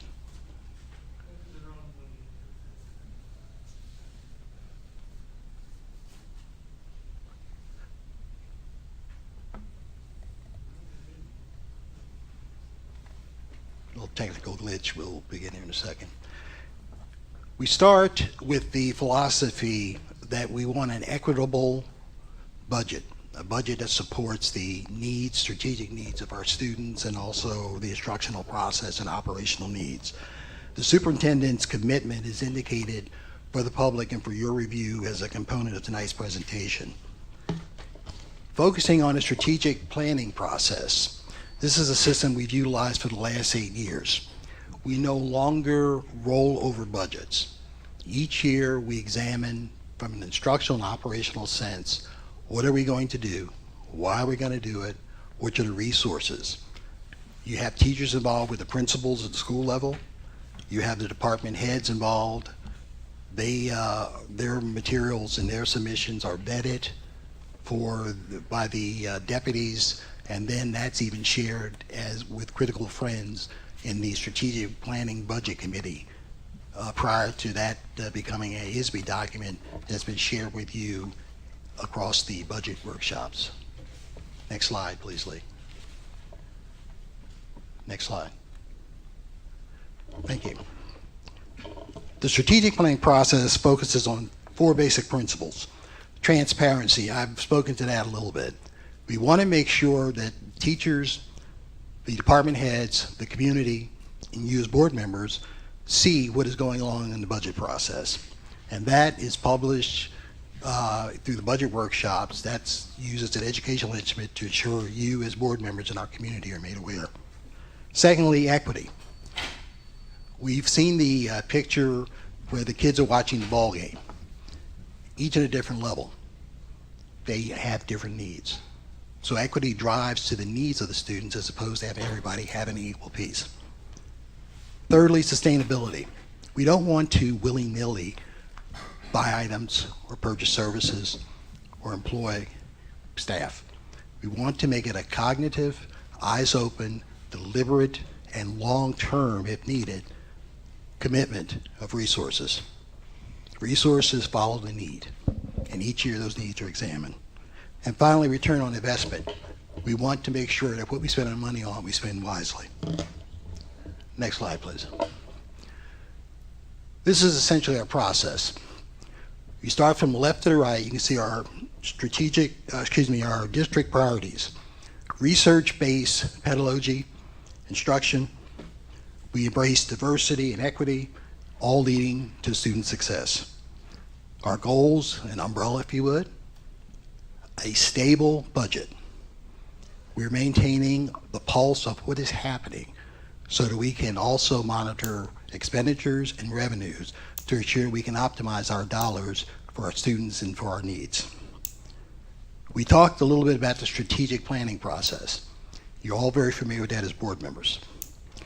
It's a process where we examine within the schools, within the departments, within the divisions, and with our critical friends in the community. They look at it from a different perspective so that we provide the best possible services to our students. With consistent processes within our system and consistent policies that do not cause confliction, we feel we can reach our goals. And finally, the far right, you can see we wish to reach measurable outcomes, that we have metrics that we can prove that we are making progress. Share for you in the community a few of the highlights across the budget process. You'll notice we began in December, well ahead of this budget year. You can see the timelines. I'm not going to read them for you, but I will highlight a few. Budget plans are placed together at schools and departments. They're reviewed. They had a timeline in February, again, well ahead of the budget year. You can see the budget workshops, and we tried to keep the board and our community aware as the budget changes, i.e. specifically any changes in state funding, things of that nature, and intelligence that we've been provided. We make sure we include that in our budget assumptions, which refines the budget to give you the best possible product. We've noticed it for our community. We want to be transparent. We also have had a review period for a month where people from our community can come in and ask to see the ISB budget or talk to us about strategic planning process, and we were available to talk to them. And finally, we are here tonight for the formal adoption of the budget. With that, I'm going to yield the floor. Mr. Chen will follow me, and Mr. Lowozo will go over some numbers that you've seen before and some of the community members may have, but we have the most up-to-date information for you. Again, the entire ISB document is available as an attachment for tonight's presentation. Thank you. Mr. Chen. As a reminder to the board and community members, I am going to ask if you have a question, please write it down to allow for the presenters to get through the information. Thank you, Mr. Lattimore. Good evening, board president, members of the board, superintendent, community, and colleagues. So as the title of the slide says, why are we here? Well, this is the adoption of the district budget for the 2023-2024 school year. The budget is the financial translation of the district's strategic plan. The ultimate goal is to direct financial resources towards addressing priority areas of need that will produce the greatest return on investment. Next slide, please. A budget development committee was convened on April 21st, 2023 to review the FY24 budget requests as received from schools and administrative departments. This meeting served as one of the platforms in which feedback and questions from committee members is gathered, in addition to the public budget workshops that the business office conducts. Committee members included school board members Mr. Ewing and Ms. Hanna, parent and community members, school principals, and district leadership. The meeting was held via Zoom and facilitated by Mr. Marvin Bembry, a lauded life coach, motivational speaker, and former corporate executive with extensive experience in large-scale strategic planning. Next slide, please. Thank you. As Mr. Lattimore stated, I will reiterate the pillars of the strategic planning process, which are district-wide collaboration, prioritization of goals and corresponding action steps and supporting resources, and sustainability. As the illustration on the slide demonstrates, each of these essential elements are needed in order to make the process work. Next slide. The district aims to produce a strategic plan and corresponding budget that is fiscally responsible, transparent, inclusive, and equitable, and that comprehensively addresses our greatest areas of need. Mr. Luosa will now continue the presentation, providing an overview of the financials.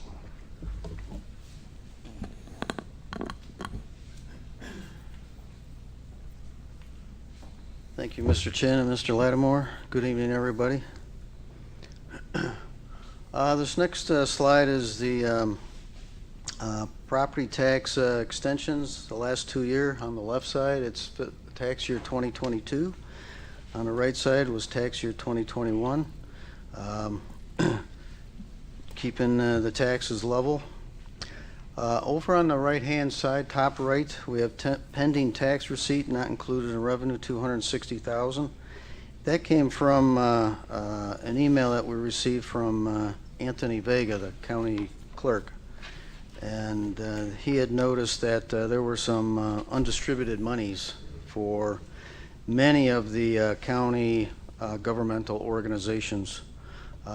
He had mentioned to us, he sent us an email noting that our piece of the pie was $260,000. We have started to receive those. We received, we're getting many daily deposits towards the end of August and into early September. So we've started to receive those monies. We haven't received all $260,000 yet, but we've received a good portion of that. Next slide, please. This is a pie chart on the education fund revenue projection. We have local revenues made up of property taxes and CPPRT, which is corporate personal property replacement taxes. That's considered local, and those are the major sources, and that local total is $52,414,000. That's noted in the top right-hand portion of that slide. The federal is over to the top left, $53,454,000, and some of the major grants from that: National School Lunch Program, School Breakfast Program, Title I, II, and IV grants, IDA flow-through, LIPLEPS, which is Title III, Medicaid, and ESSER, basically the ESSER 3 grant. And state is revenues projected at $138,326,000, mostly made up of evidence-based funding and some funds coming from early childhood grants and special education claims. So, next slide, please. We'll go through the operating fund, projected fund balance. This is a slide where our financial profile is built from, and it contains education fund, Fund 10, operations and maintenance fund, Fund 20, transportation fund, Fund 40, and working cash, Fund 70. We have an estimated beginning fund balance as of July 1st of 2023 for the educational fund of $82,621,000. We've projected revenues of $244 million. We've projected expenditures of $268 million. And so we have a deficit of about $24 million. And so that would drop our estimated fund balance as of June 30th of 2024 from $82 million to $57,964,000. Operations and maintenance, starting with a beginning balance of $1,070,000. Projected revenues $12,317,000. Projected expenditures $13,300,000. And estimated fund balance $768. Transportation $7,073,000 for estimated fund balance. Revenues $15 million. Expenditures projected at $16,000,004. Estimated ending fund balance $5.9 million. And working cash, beginning fund balance $27 million. Projected revenues $211,000. Estimated ending fund balance $28 million. The totals of all four of those funds are noted in the far right, with a grand total fund balance at the end of June of 24, $91,927,000. The other funds is on the next slide.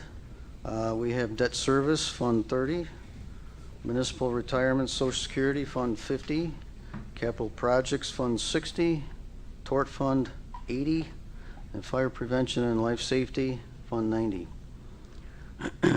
We're noting the estimated fund balances for debt service, $924,000, projecting revenues $5.9 million, expenditures $4.1 million, estimated fund balance 2.6, almost 2.7 million.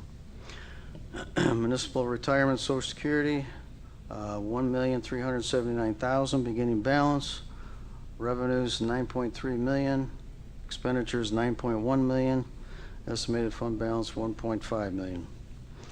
Capital projects, we have an estimated fund balance beginning negative $17,367,000. Projected revenue $20,096,000. Projected expenditures $24,096,000. Estimated ending fund balance negative $21,367,782. Tort fund, we have an estimated beginning fund balance negative $763,000. Projected revenues $5.2 million. Projected expenditures $4.3 million. Estimated ending fund balance $134,000. And fire prevention and safety $3.7 million beginning balance. Projected revenues $1.1 million. Projected expenditures $3 million. Estimated fund balance $1,869,000. The totals of those five funds are over on the right side. Negative $12,078,648 estimated fund balance, going down to an estimated fund balance of negative $15,139,865. If we shoot to the next page, or next screen, that will combine the last two slides together on one page, the operating funds total and the other funds total. And on the right-hand side, we have a grand total. Estimated beginning fund balance $106 million. Projected revenues, all funds, $313,819,000. Projected expenditures by fund, all funds, $343,517,000. And estimated ending fund balance at June 30th, 2024, $76,787,000. The next slide will note the breakdown of the expenditures totaling $343,517,000 that was shown on the previous slide. And we're breaking it down between salaries, employee benefits, purchase services, supplies and materials, capital outlay, other objects, non-capitalized equipment, and grand total. And then we've got the funds going across from 10 through 90. Total by object, salaries $153,169,000. Employee benefits $32 million. Purchase services $69 million. Supplies $25 million. Capital outlay $32 million. Other objects $28 million. And non-cap equipment $2,949,000 for a total $343 million. Shown another way on the next slide is by function and also by fund.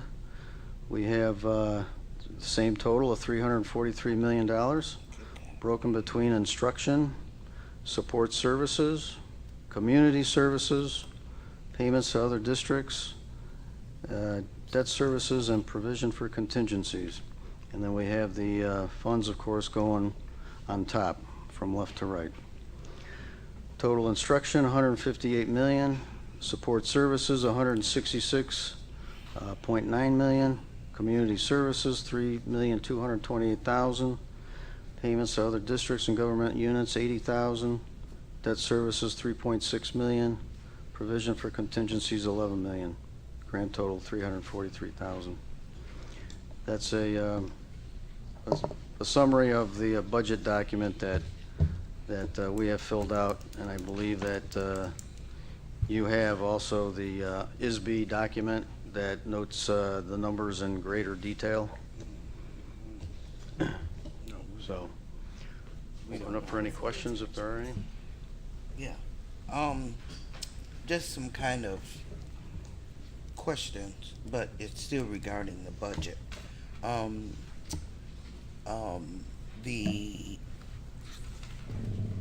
The lunch program, thanks to the ISB Journal, I found out some information, and I'm just wondering,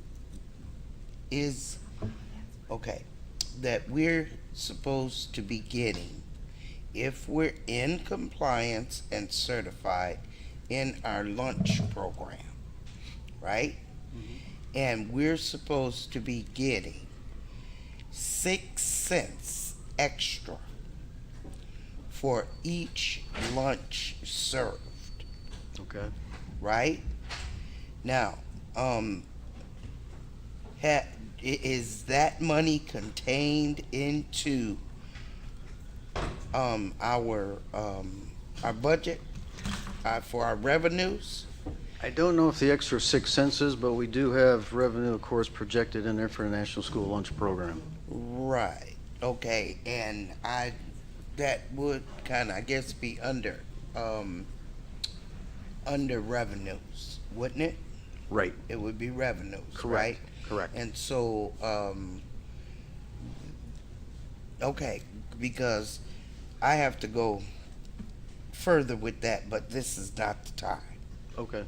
Okay, but and also another question. Mm-hmm. I don't know if we have received any kind of, remember kind of impact aid, Impact fees? Impact fees, developer fees. Have we had any of those? I have not seen any in at least the last 2-3 years. Last 2-3 years? Correct. Okay. So nothing in the budget with that. Correct. Okay. Nothing. The other thing in terms of It's a lunch, small dollar amount. Right. Very small. Right. And do you know about the 6% total? Because I want to know about that. 6%? Yeah, I mean, not the 6%, the 6 cents. I do not know about the 6 cents. Okay. But we can look into that. Okay, that's aside from the lunch reimbursement. Okay. Okay. Do you know if that would be like a separate source of funds, or? No, it's in addition incorporated to with National School Lunch? Yes. Okay. Yes. Okay. Yeah, there's a great article in the School Board Journal. Okay. This edition, and that's where I even found out about it. Okay. To even ask. I'll check with Alicia Williams, and Okay. I'm sure that if we qualify for it, they'll automatically pay us that. Right, we with should be getting with it. the claims that we file each month. Right. We're part of the CRP Right. program. Right. And so we get reimbursed Right. for all of our students that are participating in the lunch program. Right. Periodically, we're audited, right? And so we have to track how much money that we're making for feeding our students, and we're not in the business of making a profit, right? So currently, and we've disclosed this publicly, that we do have monies in abeyance, about $1 million or so dollars that we have to spend for food service. Right. Because we can only retain about 3 months of expenditures on hand. Anything over that, we have to return it back to the state. Okay. Okay, and we just recently went through an audit with ISB. Right, and I'm talking in terms of like the budget, the budget thing here. Yeah. And it's a question with the budget. Yeah, so what we project with revenues, we don't do one-to-ones because timing of receipts, right? So we look at our revenue to see what the trends are in terms of delays and receipts of revenues and those type things, and that's what we have in the budget document. So you might see, well, you won't see it like that, but let's say we say we're going to spend $2 million in food service. I might not put $2 million in revenue in there because sometimes our reimbursements from the state are not timely. Right. So I might put 1.5 in there. It all depends on how quickly I'm seeing that the state is reimbursing us. Right. So I don't think that is really a concern for us in terms of whether we're not able to cover our food service. I think that we're well able to cover food service expenditures. Right, but you mentioned the acronyms, the CR.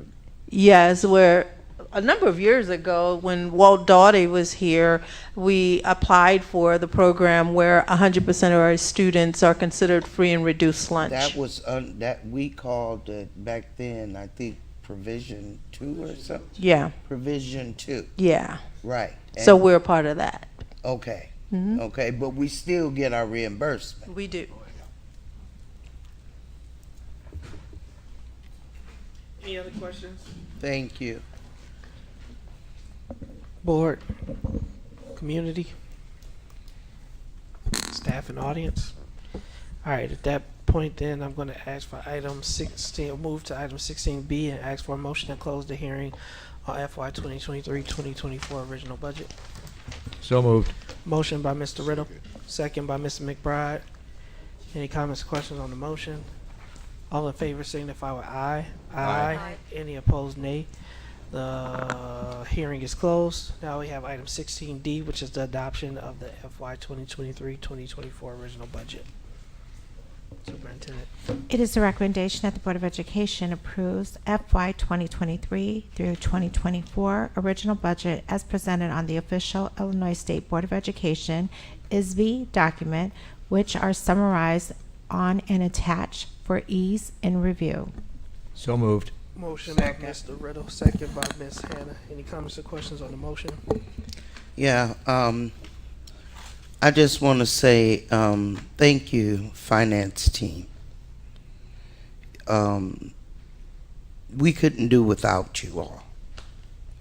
Under Ms. Polk's leadership, the district has stayed solvent. It's kind of emotional because, see, I know where we were and where we've come from. And I just want to just say thank you all for sustaining us where we are, maintaining where we are. And I'm praying that in the future, whether I'm here, we're here, whoever, that we still can say that we are a solvent school district. So thank you so much. Thank you, Ms. Hannah. I won't belabor the point, but Ms. Hannah speaks for the board in her thanks. This is always a very collaborative process.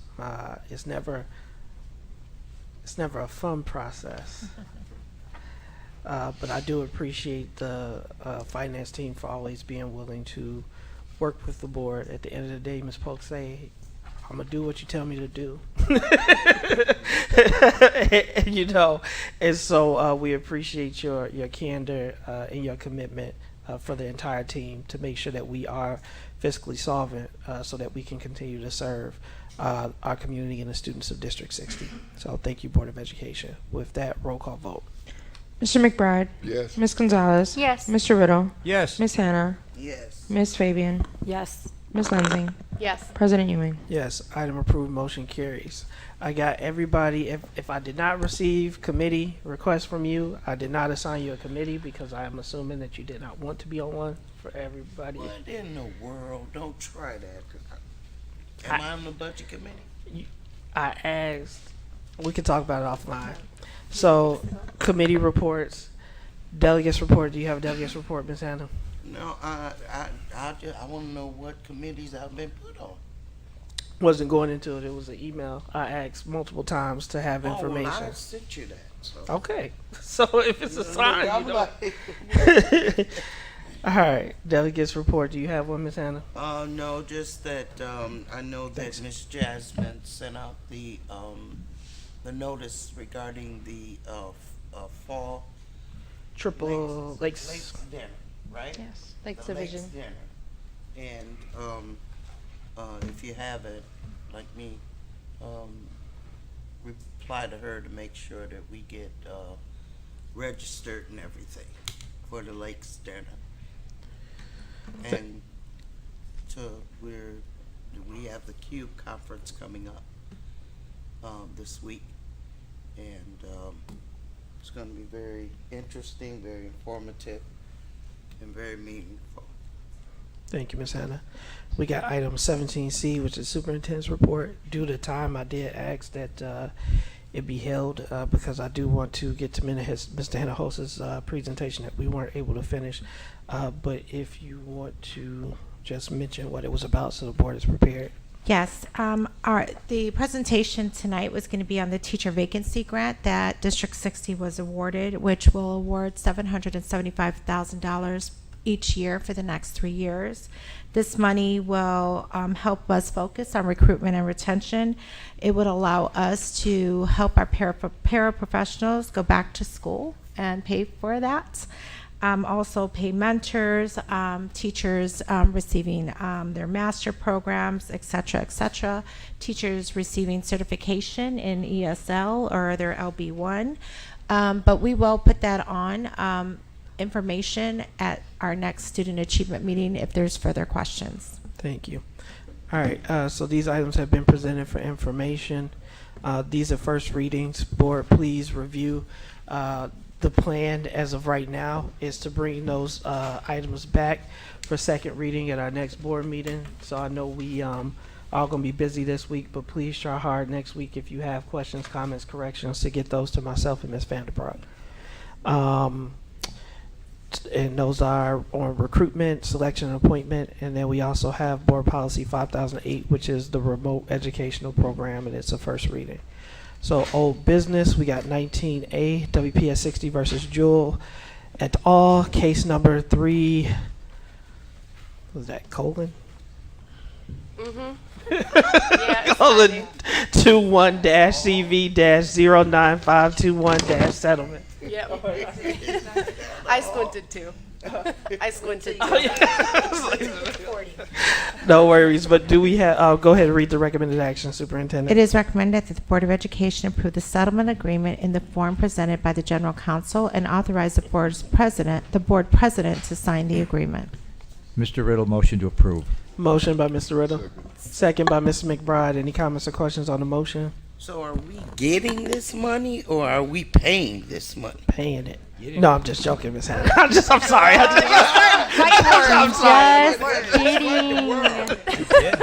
I'm joking. Oh. This is a case that we were part of a multi-district litigation. It's the plaintiff. She is. It's not all. Yeah. So the settlement proceeds we will be getting. Okay. Not paying. And so we have, okay, thank you. And so are we going to earmark this money specifically?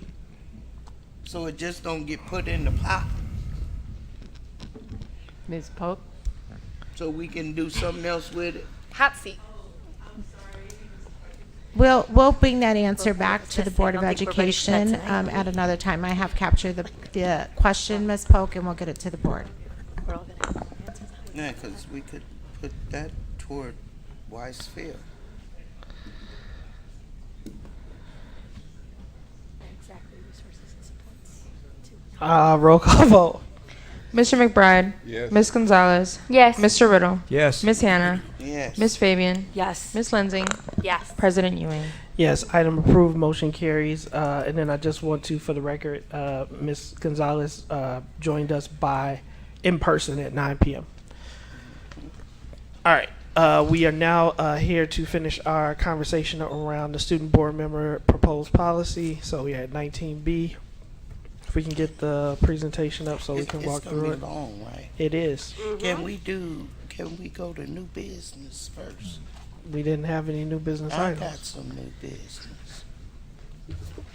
I mean, you can, so I want to go through this. It's already 9:19 and Mr. Hinojosa has been waiting. If there's new business that you want to bring, I just ask that you email myself and the superintendent. Well, that's why it's on the agenda, sir. To be able to bring it now. Well, new business is business that wasn't previously discussed. So if it was a new business item, like this item was, or a discussion. It was under it would be under new business. And I'm not talking about it now. Right. But put So talking about it or requesting it should be an email. Go ahead, Mr. Alexakis. Good evening, Board President, Superintendent, board members, colleagues, community members, and student board member, Mr. Hinojosa.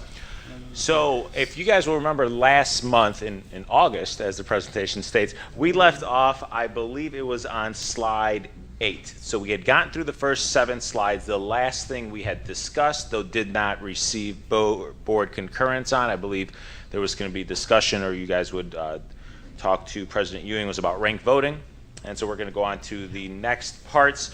And again, this, just for a review, Mr. Hinojosa had worked with Board Member Lensing and Board Member Gonzalez on some potential changes to the student board member policy. And some of the changes would go into what the responsibilities of the student board member are, potentially deputy student board members, the voting process and such. So on the first couple slides, if you'll recall, we discussed some of the current processes as well as some of the administration's recommendations. We're going to just kind of try to quickly go over some of these last slides. The first one talks about a succession plan. And in the proposed policy, it talks about a detailed succession plan, including students being able to take votes to potentially replace the student board member.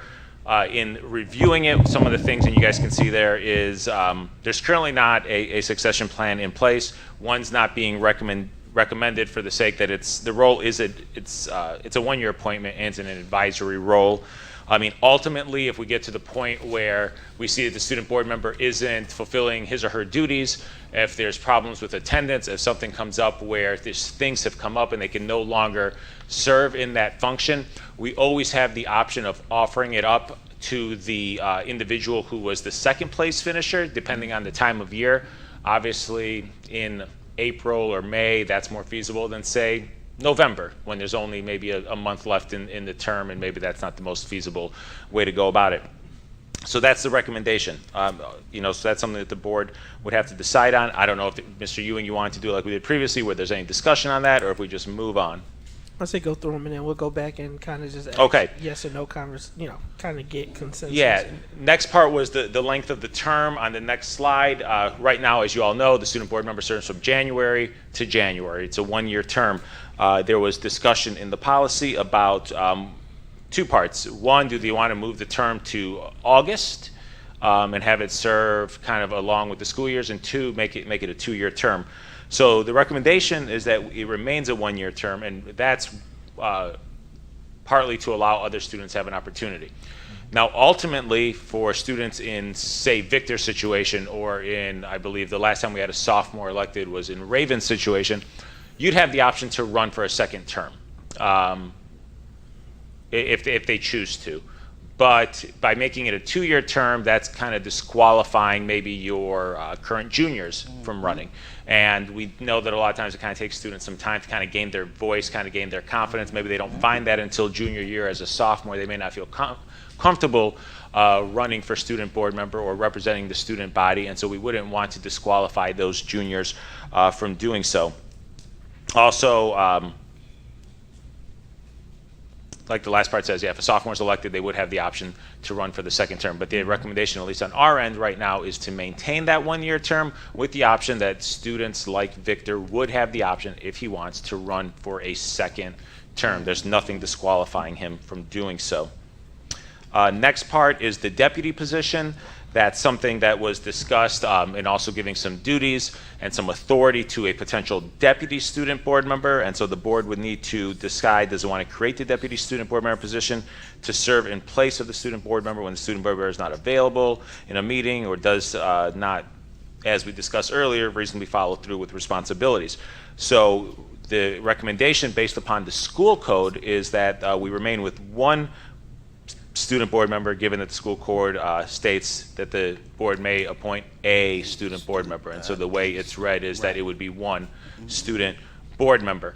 And I know we had discussed with Victor some of those other responsibilities with the student board member, or the deputy student board member, as we're working to get the Superintendent Student Advisory Commission back off the ground. That's something I know Victor's very passionate about, that we're looking to get moving kind of once the board decides what this policy is going to look like, because that's going to determine some of the responsibility there. That's something that I know there was some discussion about having some authority over, should there be a deputy position. Other ones, just some additional duties. The administration supports the expansion of the responsibilities of the student board member that were laid out in the policy. There's some things where the Victor and Ms. Lensing and Ms. Gonzalez would like to see some additional responsibilities, including the, laying it out that the outgoing member swears in the new student board member, some information in there about how the student board member may create welcome packets, may solicit student feedback, which is something that they already do. There's really not a lot in a policy right now that kind of lays out what a student board member does, and so a lot of this stuff here is kind of in line with what Victor and past student board members have done, and it would essentially be put into writing.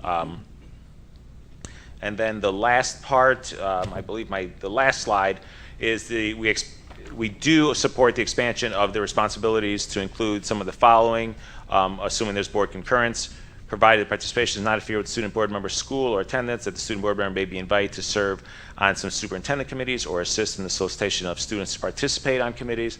And in keeping with the board and administration's commitment to hearing from a variety of voices, the student board member may sit on no more than 2 committees. That's something that is been spoken about in the past.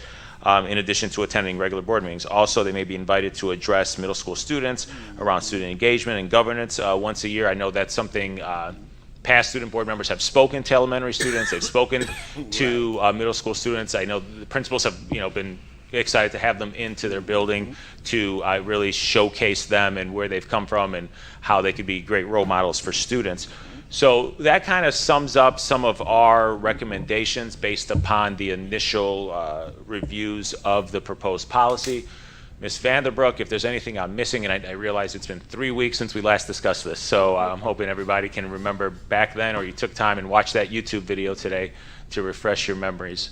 But otherwise, Mr. Hinojosa, if there's anything that you'd like to expound upon before we turn it over to the board to have a discussion, please feel free. I would say I do got a good amount of stuff, but I want to first ask the board, do you want to go through section, or do you just want me to just go in general and just say what I thought about it and just, I guess, my opinion on it? Okay then. Let me pull up this slide. I guess going back up to the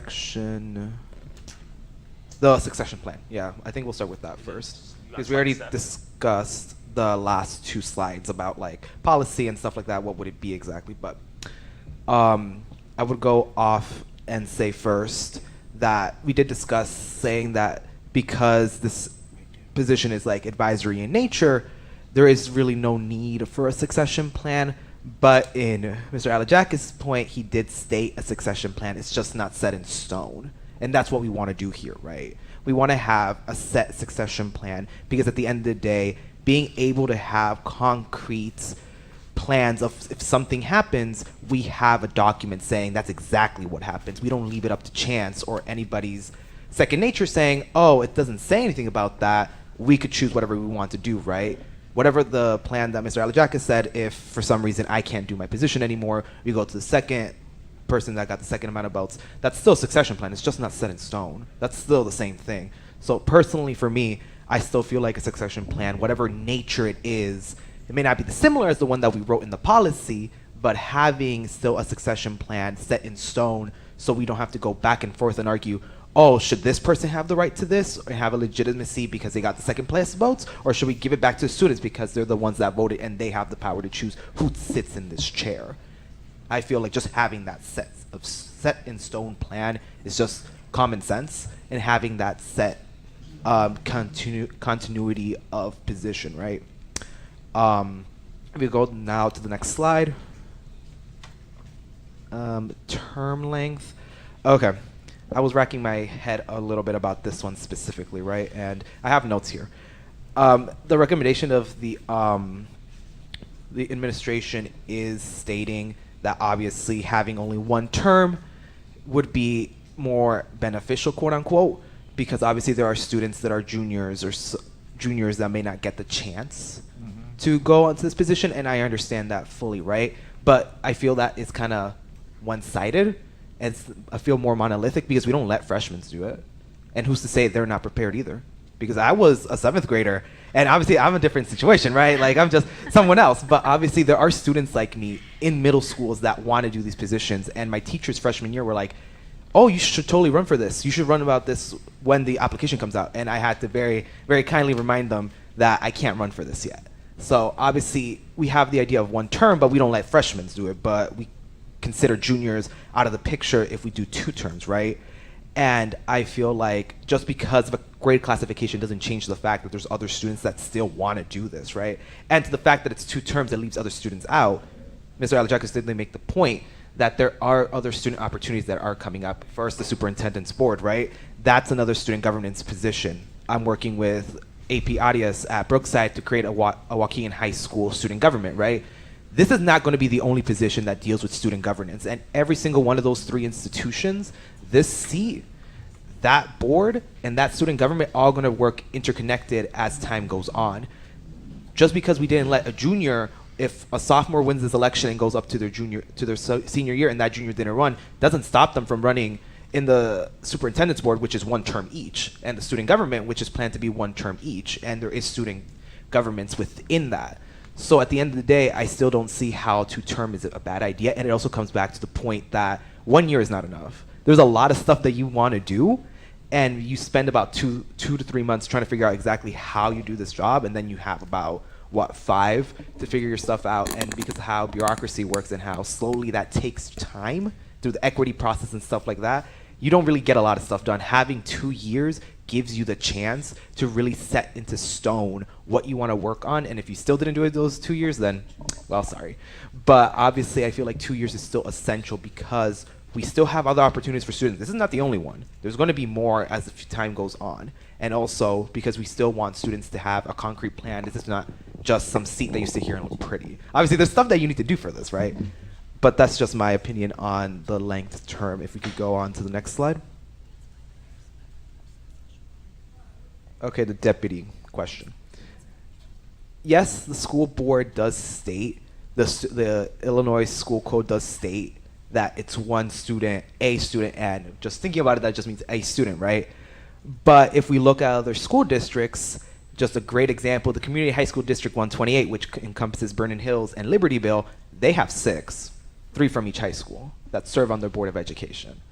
And I don't think, ISB is going to come around and say, why is there 6, right? I just don't know. Obviously, General Counsel, if I'm getting anything wrong, obviously let me know, right? But obviously, if Libertyville and Vernon Hills, which are really great schools, right, got 6 members, 3 from each high school, mind you, right? I don't see why we can't do 2, right? I'm basically asking just generally for one more person. I'm not asking for 6 because that's just a lot. I don't know where we're going to fit everybody within this area, right? 6 people. It's already kind of crowded. But I just feel like just because this states that doesn't come to question that we can still interpret it any other way. Other school districts have done it before. Libertyville does 6 and Vernon Hills does 6. So I don't see why we can't, right? And it also comes to the question that this job is kind of lonely, honestly, right? And it's like you would want to have someone to work right beside you, knowing how this process works and knowing that you got someone to help you out, right? Because I could talk to Joanna as much as I want, but she's in college doing her own thing. She can't be helping me out 24/7, or I could go contact Isam and be like, oh, can you tell me how this works? He's busy. He has his own life to deal with. He's done with high school. His era was over, right? And just having someone that is voted with you as a ticket and still voted as a student board member, still giving that opportunity is still important, right? Having someone that you could just confide in, because the president has a vice president, right? We're not asking him to say, you shouldn't have that, right? And I just feel like having a deputy is just important. And other school districts do it, so we're not breaking any tradition, and I don't think any legal code. Obviously, that's to the point of the general counsel, but that's just my opinion. If we could go on to the next slide. Obviously, this section just encompasses a lot of things that we have wrote in the policy, and there's some other stuff that I do want to point out. I'm trying to look through this.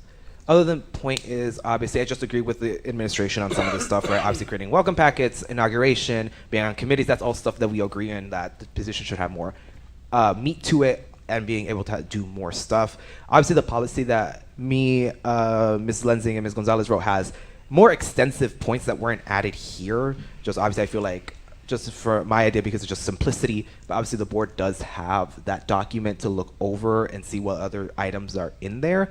Obviously, like having like a preferential vote, basically an honorary vote, stating that it's not put in as like an actual vote, but it's just recorded into the minutes as the student's opinion. That's one thing that wasn't added here that I feel is very important. But other than that, I just feel like that aspect of basically agree with the administration that we just should add more to this position than what we have right now, right? And I'm just going to make a quick comment on something that I feel is important, because me and Mr. Alajakis have a little fight over this one, specifically what we want to do about this. And I asked him last year about a debate, and obviously he has stated before that obviously students may not have like the voice yet to do stuff like that. And I agree that to a point. And I'm going to bring it up again because I still feel like it's important.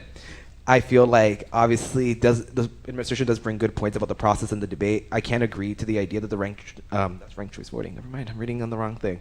Obviously, just having a debate, I feel, is important, because at the end of the day, students are not really well informed of these positions, honestly, and don't really have that election vibe that Vice President Hanna talks about, right? About having like this big day and big like season that just talks about politics and brings that civic engagement that we all want in our students, right? Having a debate would bring that aspect into it, right? And if obviously the reason a student doesn't want to participate in that, obviously we have other items, right? We could have videos, we could have essays, we could have town halls. You don't have to debate in front of 300 students. That's not something we're going to force you to do, but obviously still having that option of having 300 students sitting in the auditorium and having all the candidates talk about their policies and what they think they should do in this seat is important. And obviously having that sign of communication, having that campaign aspect, because that's what I did.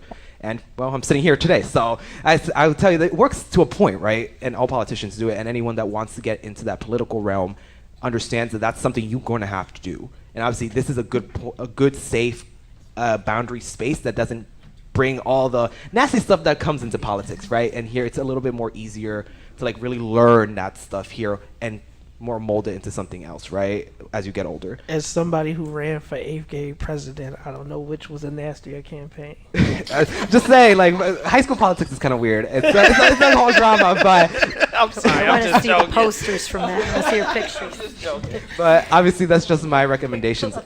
But obviously, there is more to that policy if that's what you want to discuss. But obviously, now it's you guys that could discuss whatever I just said, and I could clarify any points or bring anything up if you want. Very quickly, I do want to commend Mr. Hinojosa for reaching out to the board members, putting forth the policy to move the discussion forward. Your time on the board, even thus far, has definitely, every board member brings something different to the role, so we really appreciate the level with which and the thought and care that you've given to this policy presentation. And even if we don't take all your recommendations, that is also politics. You govern through consensus. Yep, you govern through consensus. But I think there was a lot of good information that was presented and put forward. So I'm going to go. I saw Ms. Linsing's hand, and then I know the administration is just looking for direction because they're going to help draft the policy that's still going to come back for, because I think we did have consensus that the board wanted a standalone policy. Did we get to 4 on that? Yes, I believe so.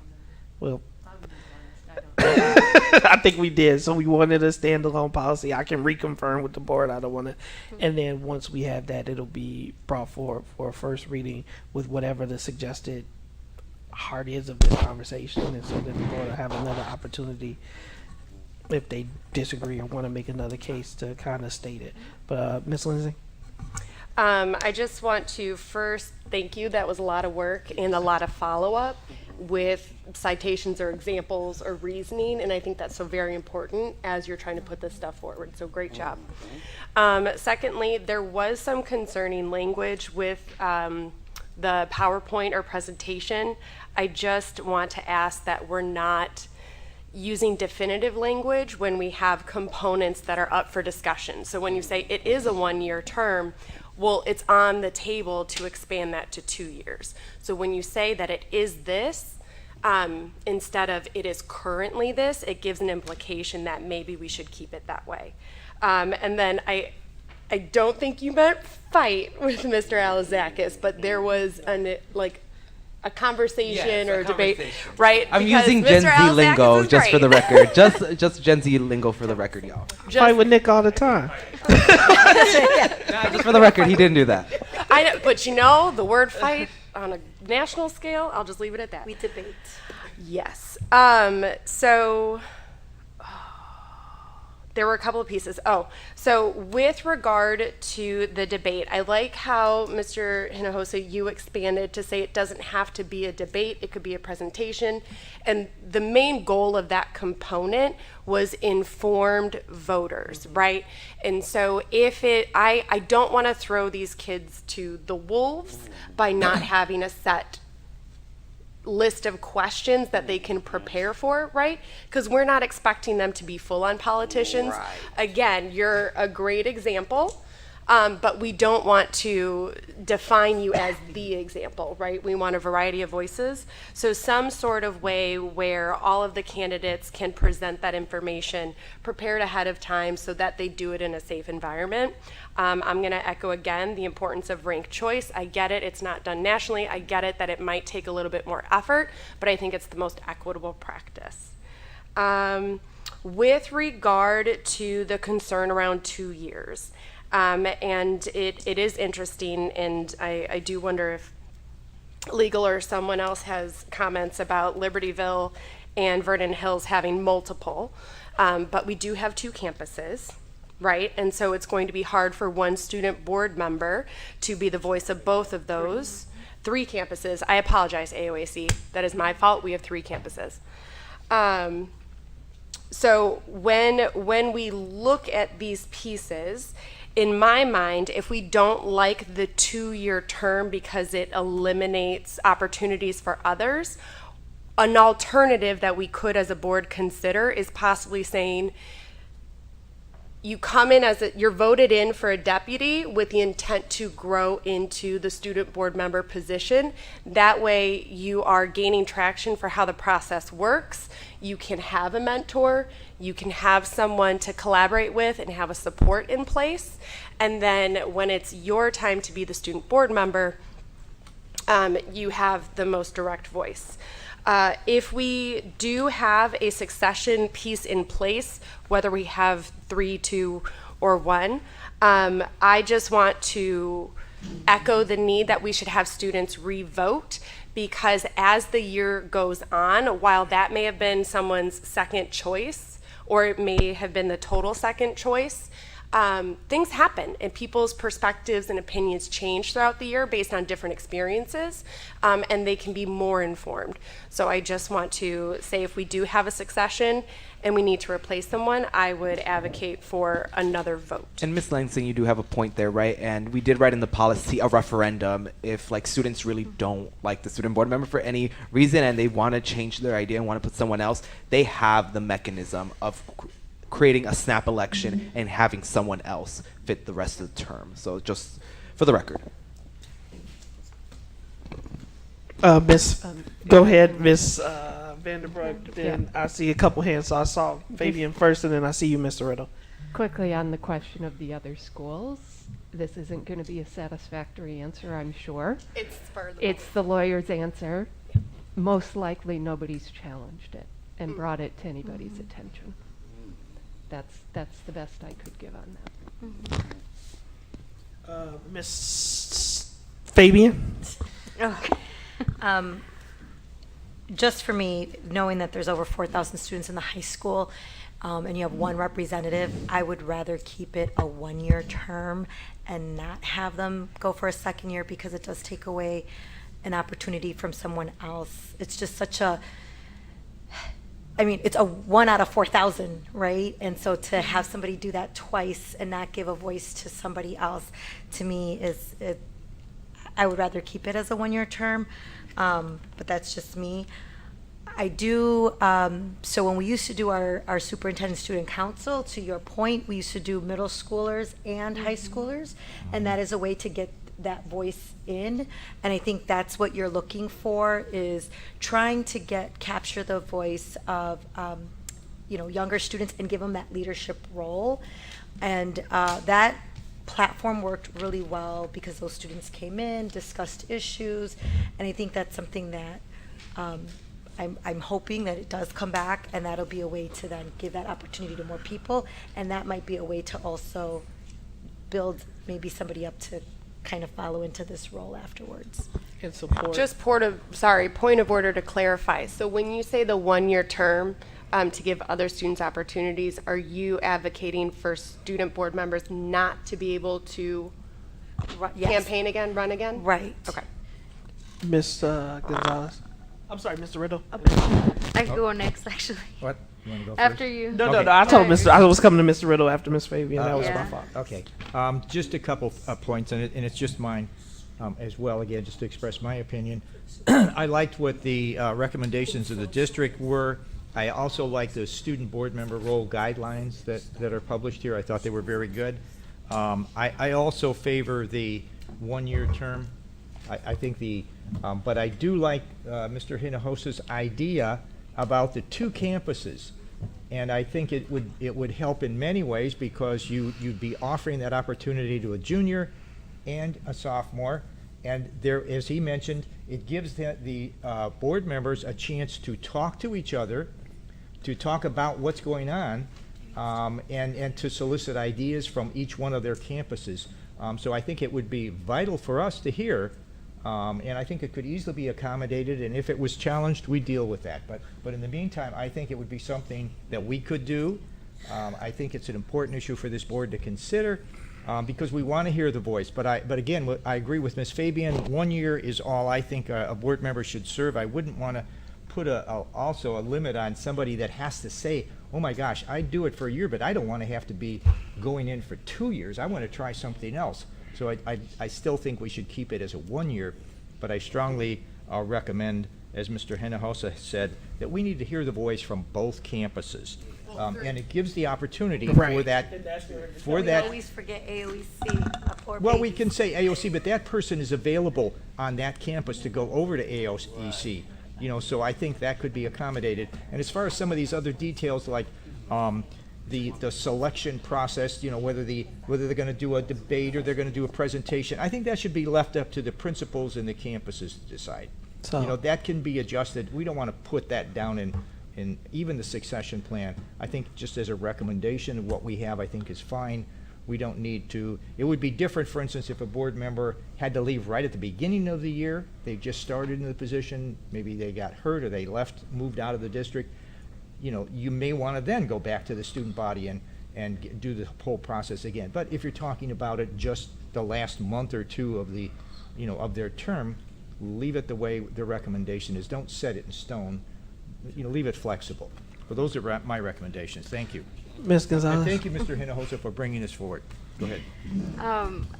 So I appreciate the discussion that the board has had, and I appreciate Victor for bringing it forward and trying to expand the role of the student board member, because I think, and a lot of people on the board, Ms. Hannah especially, bringing it up, maybe in a previous administration about the importance of student voice, has been something that we talk about but don't actually maybe practice and really act on. I know that we've had significant efforts in trying to get student input, but the fact of the matter is that Victor right now, like Joanna before, and all these other people before, are their representative. And during some of our conversations, I wasn't in agreement with every single recommendation, and Mr. Hinojosa knew that, because part of it is political, and you create consensus, and you can concede where you can kind of meet in the middle.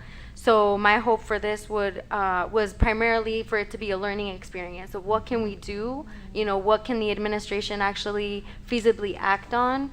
But how can we actually make the experience much more tolerable and favorable for our students? Because I don't have kids yet, maybe, question mark, but to Victor's point, it is isolatory. Being a board member is isolatory, and if you don't have someone that you could really confide in, who knows how the board meetings go, knows the kind of issues that are brought up and how difficult it could be to process them, me personally, I thought, oh my gosh, how could one student do it, let alone two or several others? So I salute Victor in being ambitious and wanting to propose the term to be longer. But if the consensus is that the term remains 1 year, but we have more students, I'm all for that, because I think it's already been mentioned. We've heard the critiques before, constructive and valid, that one student can represent the whole student body, and now it's harder because the campuses aren't shared; they're divided by their grades. So that would be my leaning, and I am in favor of the election, the debate presentation. We don't have to decide in policy and written word how it goes, but I think if we set guidelines and this expectation that this is something that the students can look forward to every year, that this is something that our school staff can kind of support, not unlike the MCFA challenge, now that we do that, I think it would help us create a pipeline of leaders locally, because I don't want to be doing this forever, that we can really rely on, and what Waukegan really needs, right? So yeah, that's how I'm leading. Yeah, and I have just, thank you, Victor. You're very impressive. Thank you. I'm so glad that you all brought forth the fact that you all want more than one. Because from the beginning, I tried to get two, one for each campus. So hopefully, we could do that, but I do want to stick with the 1 year. And I really want that big hoopla election for the kids, so that they can truly experience, what we went through. It may not be on the grand scale that we do it, but it No will money give involved, them- no budgets involved, Right, just one but slide or presentation. Right, but it would give them the experience, and even the thought about having to answer questions off the cuff. The quick thinking. it's a learning experience, and so I certainly hope that we, whenever the policy is made up, that we do add that in the in whatever the rules, regs, whatever. Okay, but this is really exciting, especially because I couldn't even get it at first, and I want to thank Superintendent Placencia for even entertaining the thought to bring in a student board member. And so I thank her for that. Okay? And so look, we can do this. We can do this. So, to the question of ranked choice voting, Mr. Alexakis. And I think What did you Mr. say? Ranked choice voting, and I think Mr. Hinojosa will support this idea. Put it to the students. Put it to the students. The way that you implement ranked choice voting today is you get a majority of voters in order to agree that that's what they want to move to. And so, again, I don't want to add a lot of work, but I'm trying to, like, even Low if it's just a fidelity quick home. survey, right, is because it's want one that thing to student say voice. we want to move towards ranked choice voting, but to the point it may be where What kind of voting? ranked choice. Oh, ranked. Oh, ranked. Your top choice. So that's what is being recommended, and we talked about some of the struggles. There's software that does it if we really want to make that investment, right? But I do think, like, I'm not someone who is convinced that ranked choice voting is, I know, Right on. bad progressive, but I'm not someone. So I just would say I would want to give voice because I think it is more of a discussion, and it could be a learning opportunity, and really to encourage that voice to see if you could get it. But Yeah, that's something that I'm not like. I'm open. Yes, a Google. I'm open to it. It's not a no for me. There is a point to ranked choice voting that Mr. Alexakis is a point that how that would be done on Google Forms exactly. And originally I was like, yeah, there's a point to that. And I was trying to figure out how it's done. Then I remembered that Google Forms, it can do ranked choice voting. You can put it in there and just say, boom, boom, boom. That doesn't do it. It's just a lot of extra math. That's basically what it is. I'm sorry, but it's probably going to be a lot of math. Create a But spreadsheet obviously, off of it's like you can put it in Google Forms because an organization I work for, first election was a software system, but then I don't know what happened, and they did a Google Form, and people got elected. They're serving right now, so I think it does work on Google Forms, right? And it is possible. Just it's a little bit more complicated. It's a little bit more math, but since when was life ever easy, right? It's just like it's just stuff you need to do, right? And Explore. I feel that I just want to point back to Ms. Hannah's point about like the big hoopla election cycle type of thing.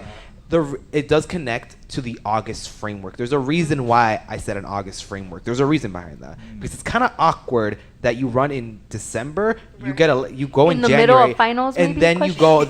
No, that was a very stressful time because I was trying to do finals and also running for this position. Think about that. No, too. yeah, but that one. That's the part reason was- why that's- that's why I didn't want it in January because you run from January to January the entire summer and then you come back and you're like questioning stuff and then you're like, wait, should I run all over again? So like August fits that framework at the start of the school year and it fits back to the superintendent's commission that brings those leaders in and it makes that framework because it brings middle school students into that. It's also decided in August, more specifically August, September timeframe, and the new Waukegan High School student government, whatever we call it, would also have those elections in August, September. Having those three options like that, having those middle school students having that presentation in May, coming in and the high school population, you got those three options. Pick one, which one you want. Run for all three for all we want, right? But you have those options off the bat. Yeah, situation. and see, and let me just say this too, because I'm thinking, because the student board member in my mind, right, was supposed to be the voice of all the students, and I know Joanna was very good about spreading from elementary, middle, and then high school. She did all of that, and I don't want us to just think that this is just for the high school. The student board That's member a very good point. is to represent the school, the students, and all I know is Joanna had an excellent. She was practicing excellent. And I think so. I want to add to it because I see a lot of hands, and it's 10 o'clock. So the hand piece is, I think, what the superintendent, just like we do as a board, 7 of us represent 89,000 people, 100,000 if you believe the undercount. So yes, there's always going to be a disadvantage to those who make the decisions versus those that they actually govern.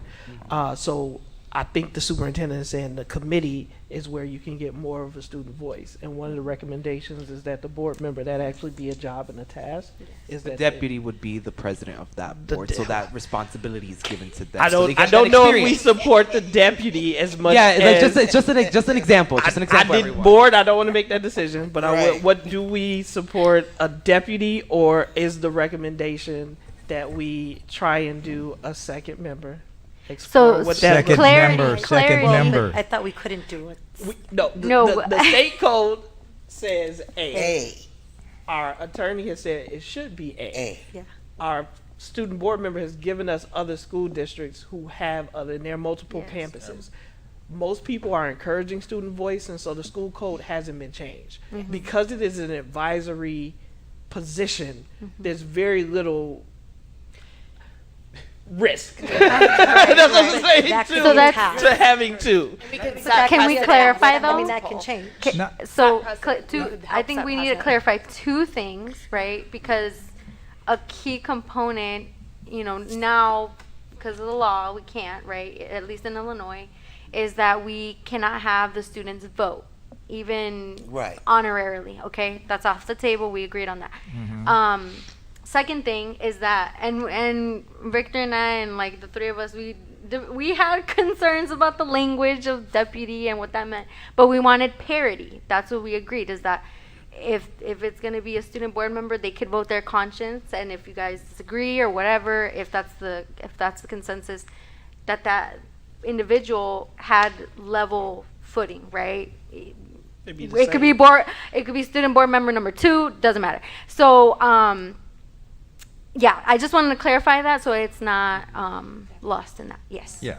Mr. Riddle? So my opinion would be to definitely not have a deputy that has to then serve another year. That they sit there and they're not really a board member. They're just a or an assistant, whatever you're going to call them. No, I would say 2 equals 1 from each school. So they're a board member, they serve 1 term, Campus. and that's it. They're over. 3 It's not a learning procedure for them. They're a real student board member. I agree. Right. So I understand while we can't have them vote, I think that's just, while it is a very valid legal term, I think conceptually we're using that term. So I wonder if it's just they give their perspective before we vote, right? So they can, and it's not a vote, and it's just like, the students want this, or the students would find this helpful because it's not an official vote, but it's still giving that moment for that voice to understand where the students fall in the bigger picture. To Ms. In Lensing's the point, original intent, they were always able to. Most student board members Okay. choose not to, and I don't necessarily. And I'm gonna be honest. My concern is, one, it's only us here, right? As people who are watching on YouTube, is my concern is that even as adults, we don't always behave in the best way. And so when we're taking contentious votes, right, and then we are having, or they feel that they have to provide or pick a side related to a contentious vote, that puts a lot of pressure on our student board And we members. should I not wouldn't do say that. it's required, but I would say we should provide an opportunity of, would you like to provide your perspective? I would say That's in our policy But already. not for each item. We don't point out to it. We've gone through a whole meeting, and the only time we talk to Mr. Hinojosa is with what he brought. So that's my point, is that we're not giving or making space for that opportunity for him to take or decline. So while that is a concept and the intent, yeah, he'll jump in time to time, but I think as the adults, we should set the example of, do you have a student perspective on this item? That's No, already in our move along. policy. It's in our policy Oh, already. we're not practicing I our know, but we don't policy, have to Mr. change the Riddle. policy. We I'm don't. not I saying agree that. with the president. We don't want to require that person to vote. We don't want to call it a vote. cannot. We can Well, ask for opinion. I feel like I wasn't listened to in that moment. No, I heard you. I heard President you. Ewing. Yeah, and like on the budgets. If Yeah, I you had mean- a concern about the budget, I think that's what Ms. No, Ms. Lindsay is saying. making space. And And sometimes she's you may making- not yeah. you may not speak up if someone is not intentionally called, or you don't feel like they had an opportunity. So while it's allowed, we can. And I'll be honest, is I don't call it out. Again, we have someone in Mr. Hinojosa who I believe is not uncomfortable speaking up if he has a comment. No, if I have But something we to say, have I'll be other- like, "Mr. President Ewing." Like- Yes, he will. But there are other board members who may not, and so we want to be more aware. I just know, again, we've had some very contentious meetings, and so, like, hey, what do you think about this? And then based on what, because I know, yes. So making space and remembering or reminding board members that you can, even if you're not voting, if there's something that you want to say, the only time that you have to present is not just during the student board member time. Right. Yeah. And so that is the concept, but when it says not practice, is we don't stop and pause and go, Mr. Hinojosa, do you have something to contribute? And so maybe more consistent reminders and encouragement is definitely possible. Ms. Fabian. So, to Mr. Riddle's point, then it's not a policy issue, it's a protocol issue. Right. And so Right. how do we then create a protocol, and maybe it's Mr. Hinojosa or future, student board members will call out, like, email you or the board president to say, I would like to speak on item 18A or whatever, 20B, so that when that time comes, we do create space for them. Because I wouldn't want to put anyone on the spot either. And it's like, do you want to talk on this now? So I think maybe we create a protocol Right. to be able to better support the policy. Right, and I think our guidelines, the student board member role guidelines actually addresses that under board discussion. It says you are permitted to participate in board dialogue at meetings on issues regarding student concerns, curriculum activities when recognized by the board president. So the board So, yeah. president has asked in the past, and maybe. But that Ms. needs- Ms. Fabian is saying that it hasn't been, so I'm saying that as the board chair, I will remember to make sure Right. that I am going to Mr. Hinojosa, and then Mr. Hinojosa sends me his presentation on time every Monday or Tuesday before the meeting. So if there's, Mr. Hinojosa, things that you are like, hey, I see this policy or something and you want to comment, you can always send me that email, but also always feel okay and comfortable with saying board president. And Yeah, I'll respond to you. just if I to don't the- see you, because like he's pointing that way, so I was just be like, hi, like I need to say something, right? And I just want to say that obviously that perspective of letting me talk when it comes to some stuff, right? And like if there's something curriculum wise that's urgent that I think I need to talk about, just me personally, I'm just gonna talk about myself for like 2 seconds. I'm gonna say, yeah, I need to talk about it, but obviously I do understand some students, and it comes back to like not finding your voice, right? And not like maybe just sit here and they're like, yeah, anyways, I'm gonna go do something else, right? They're like on your phone or something else like that. And just some students, it's like that. And that comes to the question of the preferential vote. Obviously, you can't vote, right? And it's just called like that because California calls it like that. But it's called like that. It's just like just an example of what that is exactly. I don't know if we like really explained, quote unquote, what it actually is. Like, that's it comes to Ms. Lensing's point that you ask us what we think of the object, because obviously that's why we're here, right? You get our perspective to, at the end of the day, vote on what you think you need to do, right? And that preferential vote states in the California code, and obviously for us, there's nothing in our code that states that it can't be done. It just says that I can't vote legally, right? It's just I can't go on that thing as a decision factor. If it's 4, that turns into 5, that's how the motion carries, right? It's just saying on this specific object, if you were given that vote, if you were legally required to vote, what would you vote? What would be your outcome? So it's put into the minutes separate from that. It's like put in the bottom, but it says exactly what that is, right? It's like I'm not legally voting on anything. So I don't know how specifically that's against the code because I'm not voting at all. I'm just putting my opinion. Obviously, we could change the name, right? It doesn't have to be preferential vote. It could say something else, right? Obviously, it's just language at the end of the day. And obviously, we want to model more modern states like California who are going to pass sooner rather than later a provision that pays this position actually and pays spended items like in travel and stuff like that, which, you know, California just goes above and beyond and everything, right?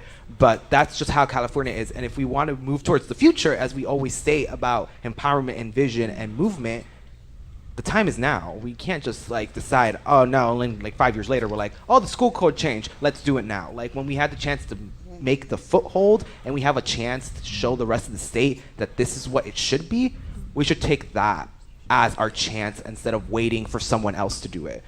We gotta cause good trouble. Like, it's really that simple. I don't know how to like put it any other way, y'all, but like that's just my opinion on that fact. Thank you, Ms. Gonzalez, and then I'm going to close out the discussion. Yeah.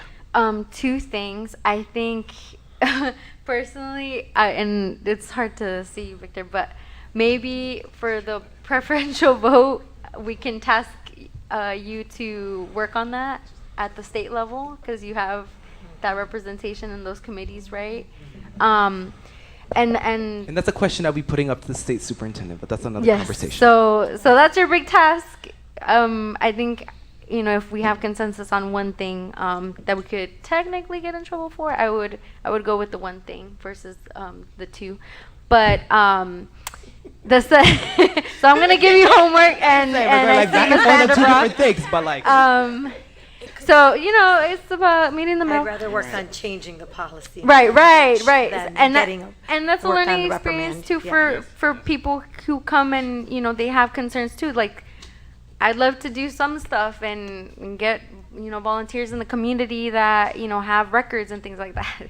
School code, state law. And the second thing is in regards to the protocol that was mentioned earlier, I would encourage that to be a part of the welcoming book or the welcome packet, yeah. Because, you know, those are things that, you know, it doesn't have to be like a student handbook and something hefty, but it could I'm already reiterate working on that, so like, you know. Yeah. Gonna get to that. Right. So that's another task that Victor can help with, or the next person. But just so that it ties into something concrete that they receive. So it's past 10. I'm 10:09. conscious of What's that. the consensus? So in terms of consensus, because Kathy and I are going to be sitting in our offices in the What next are y'all couple days, and talking we're about? like, Yeah. did they agree on this? Did they agree on that? I don't remember. What are we going to put in this policy? So where do we have definite consensus, and maybe Ms. Vanderbroek's a better note taker than I am, that we could begin to build off of? 1 year, 2 students. Yes.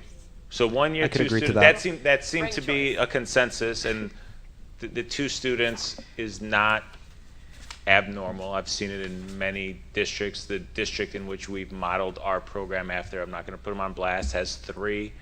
So it exists. 2 right now, 3 to maybe Yeah. later. Anything else that we do have the consensus on? The- I know the that- final Informed. It- One from the upper. So maybe a sophomore and a One junior. from the upper. Yeah. Okay. And An upperclassman the and a sophomore lower- I still feel junior. that the freshman could do it, just in my opinion, but. Or- Each campus, rather. If they go through a year to year, I will say is what we kind of thought about with structuring that, Mr. Hinojosa, is we want students, especially freshman year, to be concentrated on freshman year. Yes. And the same thing with seniors is senior year, Yes. you're trying to get ready to go to college. So it's not Yes. I understand your logic, and I'm like you. If the student and their parent and the voters, the students are saying freshmen, I think you can do this role.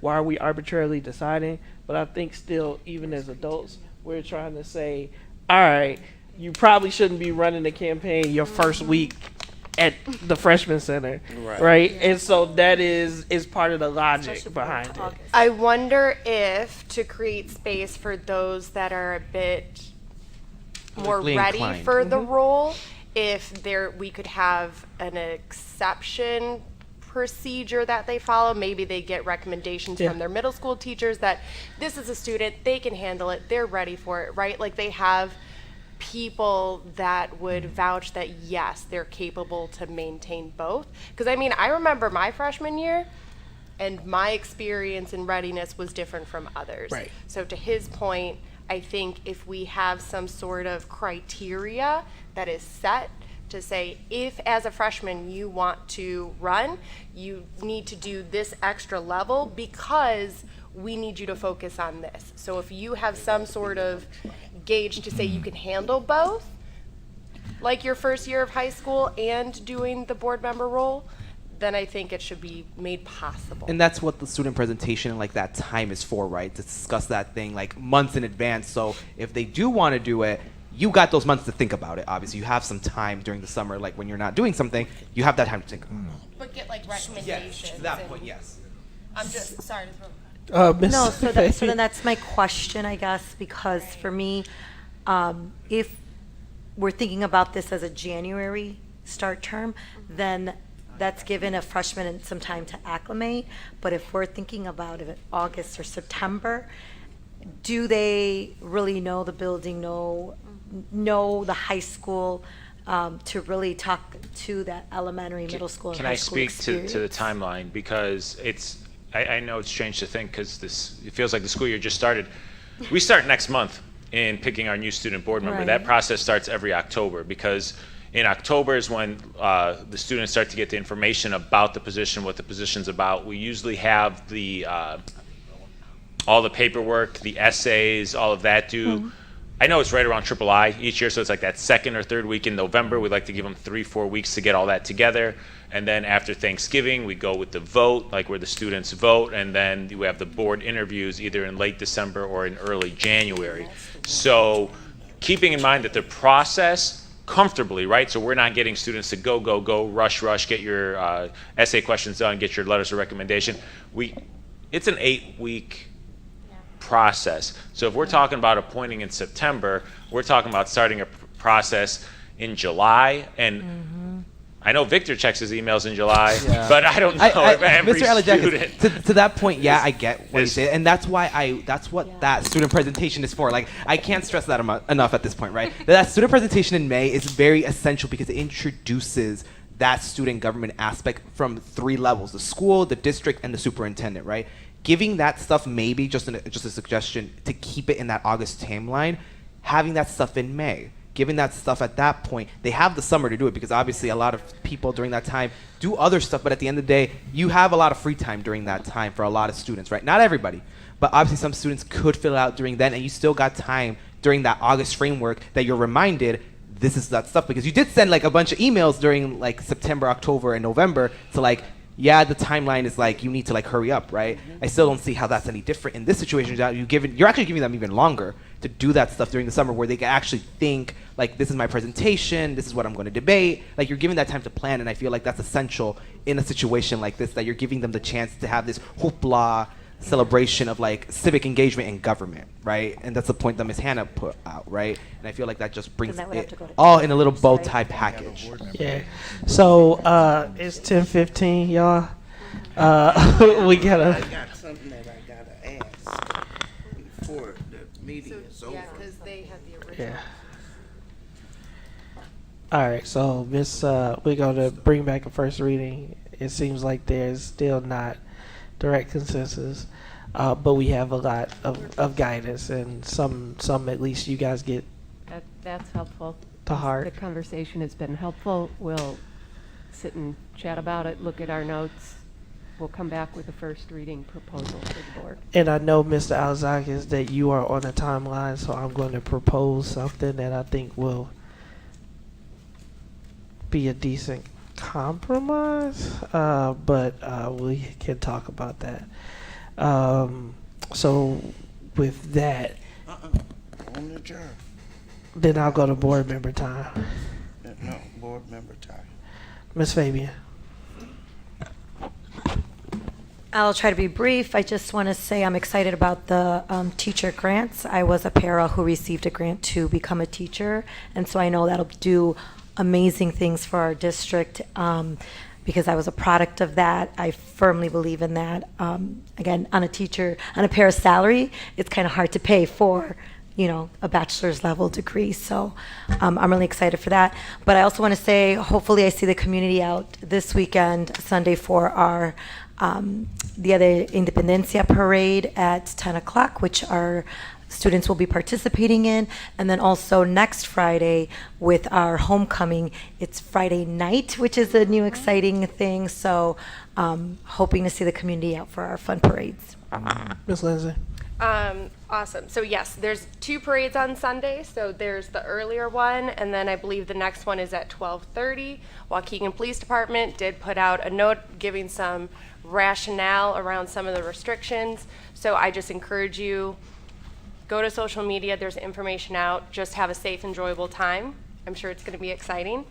I am also very excited to be attending my first CUBE conference.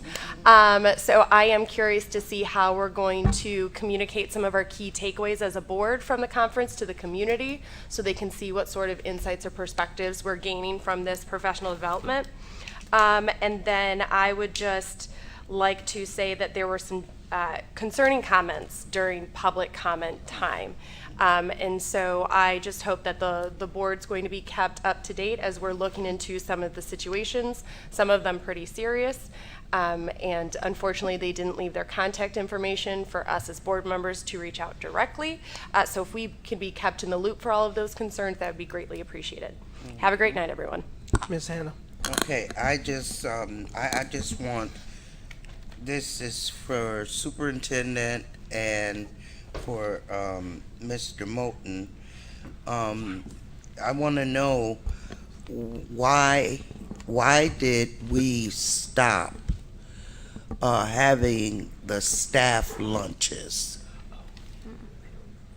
Staff lunches were being served at the schools that made it convenient for the staff not to have to leave campus. And I want to know when that took place, who directed that to be eliminated, and was that truly thought out, because all our staff were right there on campus. They could eat, and it wasn't free. They had to pay for their lunches, and they paid for their lunches. But we need to put that back into the school. That was something that has been there forever, and why would we take that away for staff to have to leave the campus? It kind of puts a lot of liability on us too. They're leaving out for lunch, and they get in an accident, we're going to be liable because they're going out for lunch, okay? Because that's been made a part of the school day. Now, I could be wrong, but I would really like to know, and if I need an answer to this. I don't need this to go in one ear and out the other, because I have been asked about this by multiple staff members, particularly, well, no, at the middle schools, at the high school. Why did we take that away from the staff? Yeah, so if we can make sure that that email and that information is given out to Ms. Hannah and the rest of the board members, and then if there is a need or concerns by the teachers, that we make sure that it is addressed. Mr. McBride. Mr. Riddle. Yeah, likewise, I'm very excited about our teacher vacancy grant that we just received, and I want to thank our district, everyone who had something to do with that, with us obtaining that grant. I'm also very pleased that our board approved the budget. And I want to thank everyone that worked very hard to continue to plan for this district and keep us keep a balanced budget as we've done over these past years, and keep us in the black instead of the red. And thank you everybody that's participated tonight. Ms. Gonzalez. I have a couple things. I wanted to give a shout out to all the teachers that I met at curriculum nights at Washington and Brookside a couple weeks ago. I saw a lot of families at Brookside, and I thought it was an exciting time for people to learn the building and to see some of their teachers.